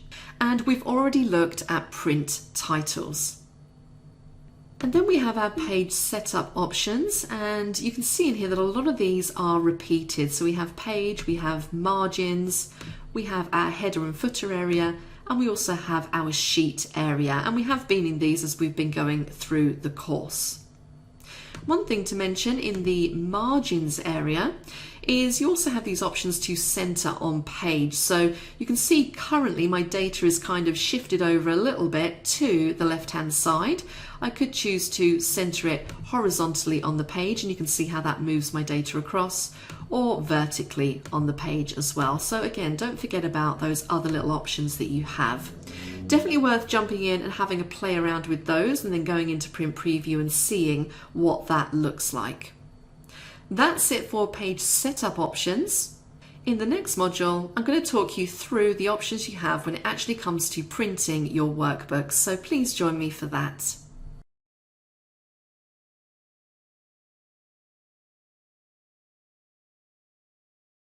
Hello again and welcome back to our course on Excel for Mac 2019.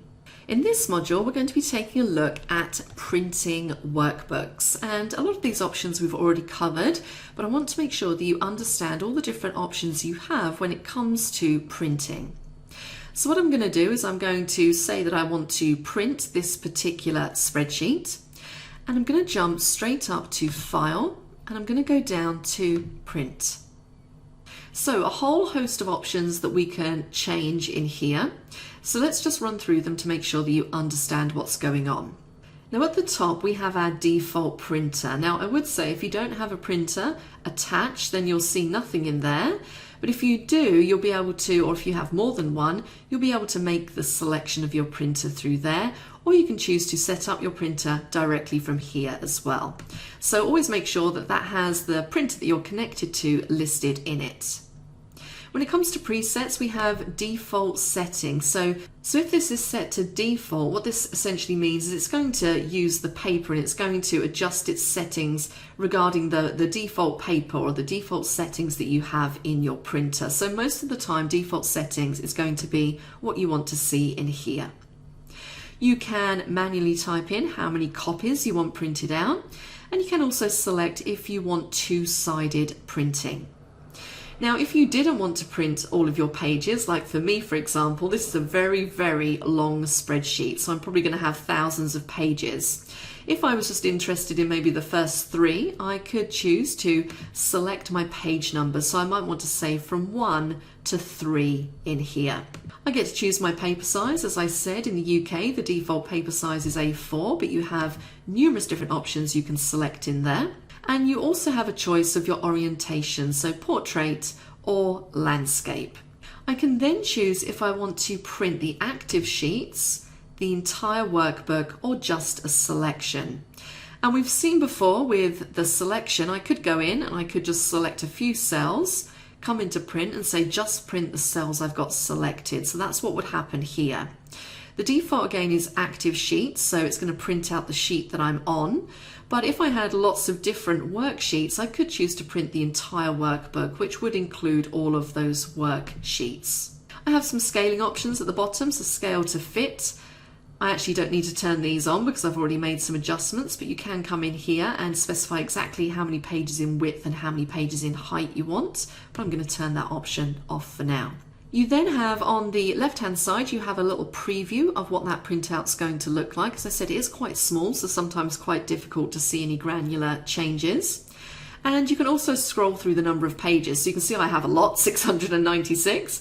I'm probably not going to want to scroll through all of those, but you do have your little scroller so you can get an idea of what that's going to look like.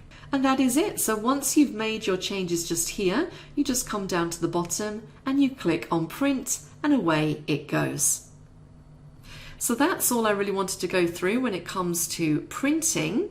In the next module, we're going to be doing a practice exercise, so I will see you over there.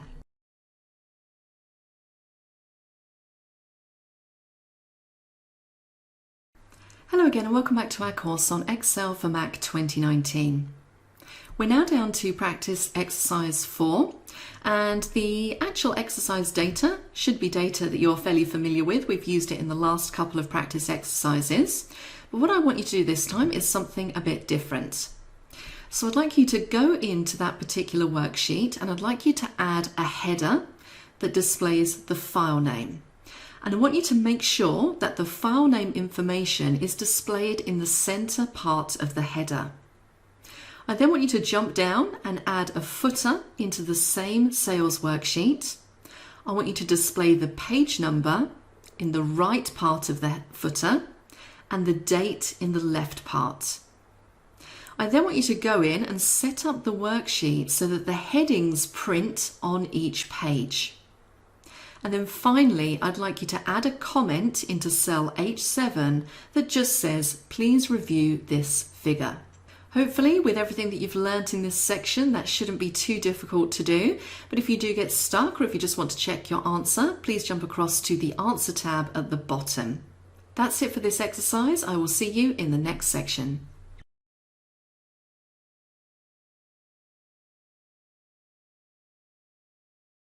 Hello again, welcome back to our course on Excel for Mac 2019. In this module, we're going to be talking about adding and deleting rows, columns, and cells. Now, as I always say, with everything in Microsoft, there's always usually 3 or 4 different ways to do the same thing, and that is definitely true in this case. Now, it stands to reason that once you've got data in a spreadsheet, you may possibly want to insert a row into the middle, or maybe insert a column or something along those lines, and that is very simple to do. So let's say that I want to insert a row in between where we currently have row 8 and 9. So I'm going to highlight row 9. I'm going to right click, so control and click, and you can see that I have an insert option in that menu. If I select insert, it just puts a new blank row in there. Now what if I wanted to insert multiple rows? What do? Well, I can highlight as many rows as I want to insert. So I've highlighted 5 there. And again, if I right click, so control click for me, and click insert, it's going to insert 5 rows. So it doesn't matter if the rows I have highlighted contain data, it will insert the number of rows that I've selected, but they will be blank. I can do the same for columns. So if I highlight column F, control click, insert, it's going to give me a blank column. If I wanted to insert 2, I could highlight 2 columns, control click, insert. Now, what if I wanted to do something slightly different? What if I decided that I wanted to insert a cell? How would I do that? So I'm currently clicked in cell B17. I'm going to right click, so click and control. I'm going to say insert, and because it recognizes that I've actually just got one cell selected as opposed to a row or a column, it knows that I want to do something with that cell. So it's saying, okay, I'm going to put in a blank cell. What do you want me to do with the current data that's there? Do you want me to shift it down to the right? Do you want me to put in an entire new row or an entire new column? Now I'm going to say shift cells down and click on OK. And there we go. I've shifted everything down one and I have my new blank cell. So again, just be aware of that. Now the same thing pretty much works when it comes to deleting rows and columns. So if I just take these blank rows, if I right click, I have a delete option in there. And it's going to delete out all of those. I can do the same with this cell. So if I right click and say delete, I'm going to say I want to shift my cells back up. And there we go. And let's just tidy up this one as well, like so. And of course you can imagine the same thing applies to columns. Just highlight them, right click and delete. So very, very simple to insert rows, delete rows, and also insert cells as well. So that's it for this module. In the next module, we're going to be focusing on columns and rows again, but we're going to be talking about the width and the row height. So please join me for that.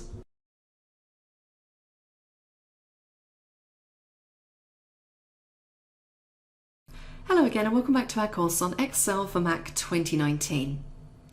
In this very quick module, we're just going to be talking briefly about changing column and row width.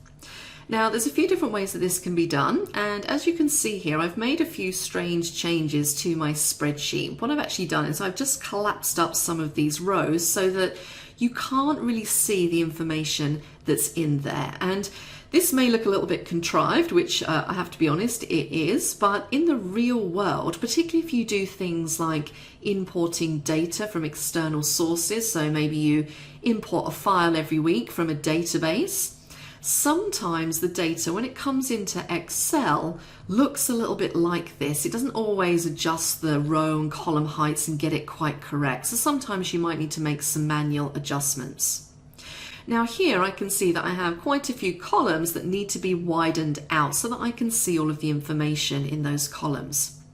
Now I will say that when I was learning Excel, or when I didn't know a great deal about Excel, what I used to do is I used to come into here and I used to kind of manually adjust each column, which is fine if you only have a small amount of data, but if you are working with a lot of data, that can be quite tedious. So what I used to do is, for example, if we take column G, if I wanted to make this wider, I used to come up to column G, and you see as I hover my mouse over the column border, I get that double-headed arrow, and I can just click and drag that column out, like so.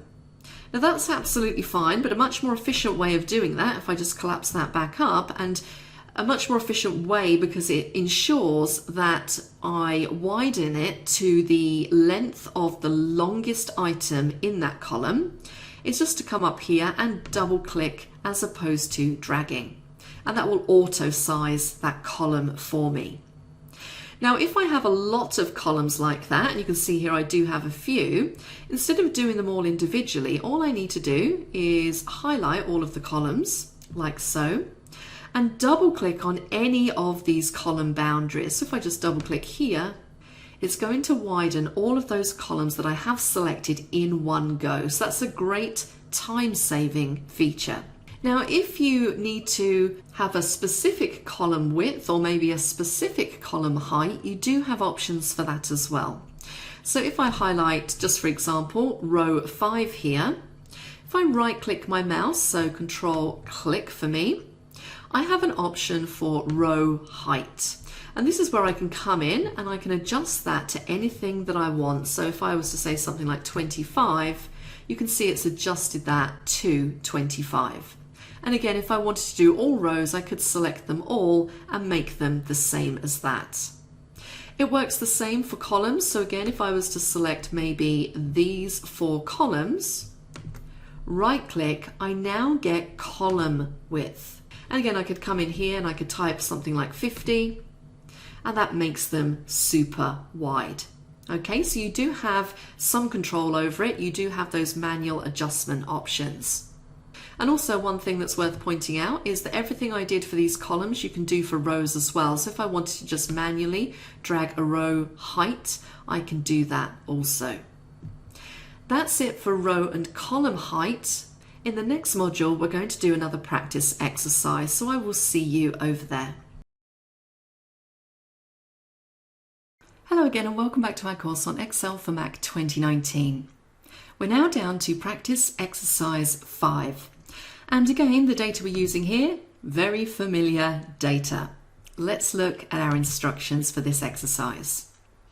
What I'd like you to do in that worksheet is insert 5 blank rows after row 10. I'd then like you to insert a blank column in between columns G and H. I then want you to insert a blank cell at C20 and shift all of the existing data down. I'd then like you to go in and change the height of rows 30 to 35 to 20. Again, we've covered all of this in this section, so hopefully you won't struggle with that too much, but if you do, please feel free to check my answer in the Answer tab. That's it for this exercise. I will see you in the next section. If you're not a subscriber, click down below to subscribe so you get notified about similar videos we upload. Now, to get the Excel Mac 2019 course exercise and instructor demo files, click over there. And click over there to watch more free Excel videos from Simon Says It.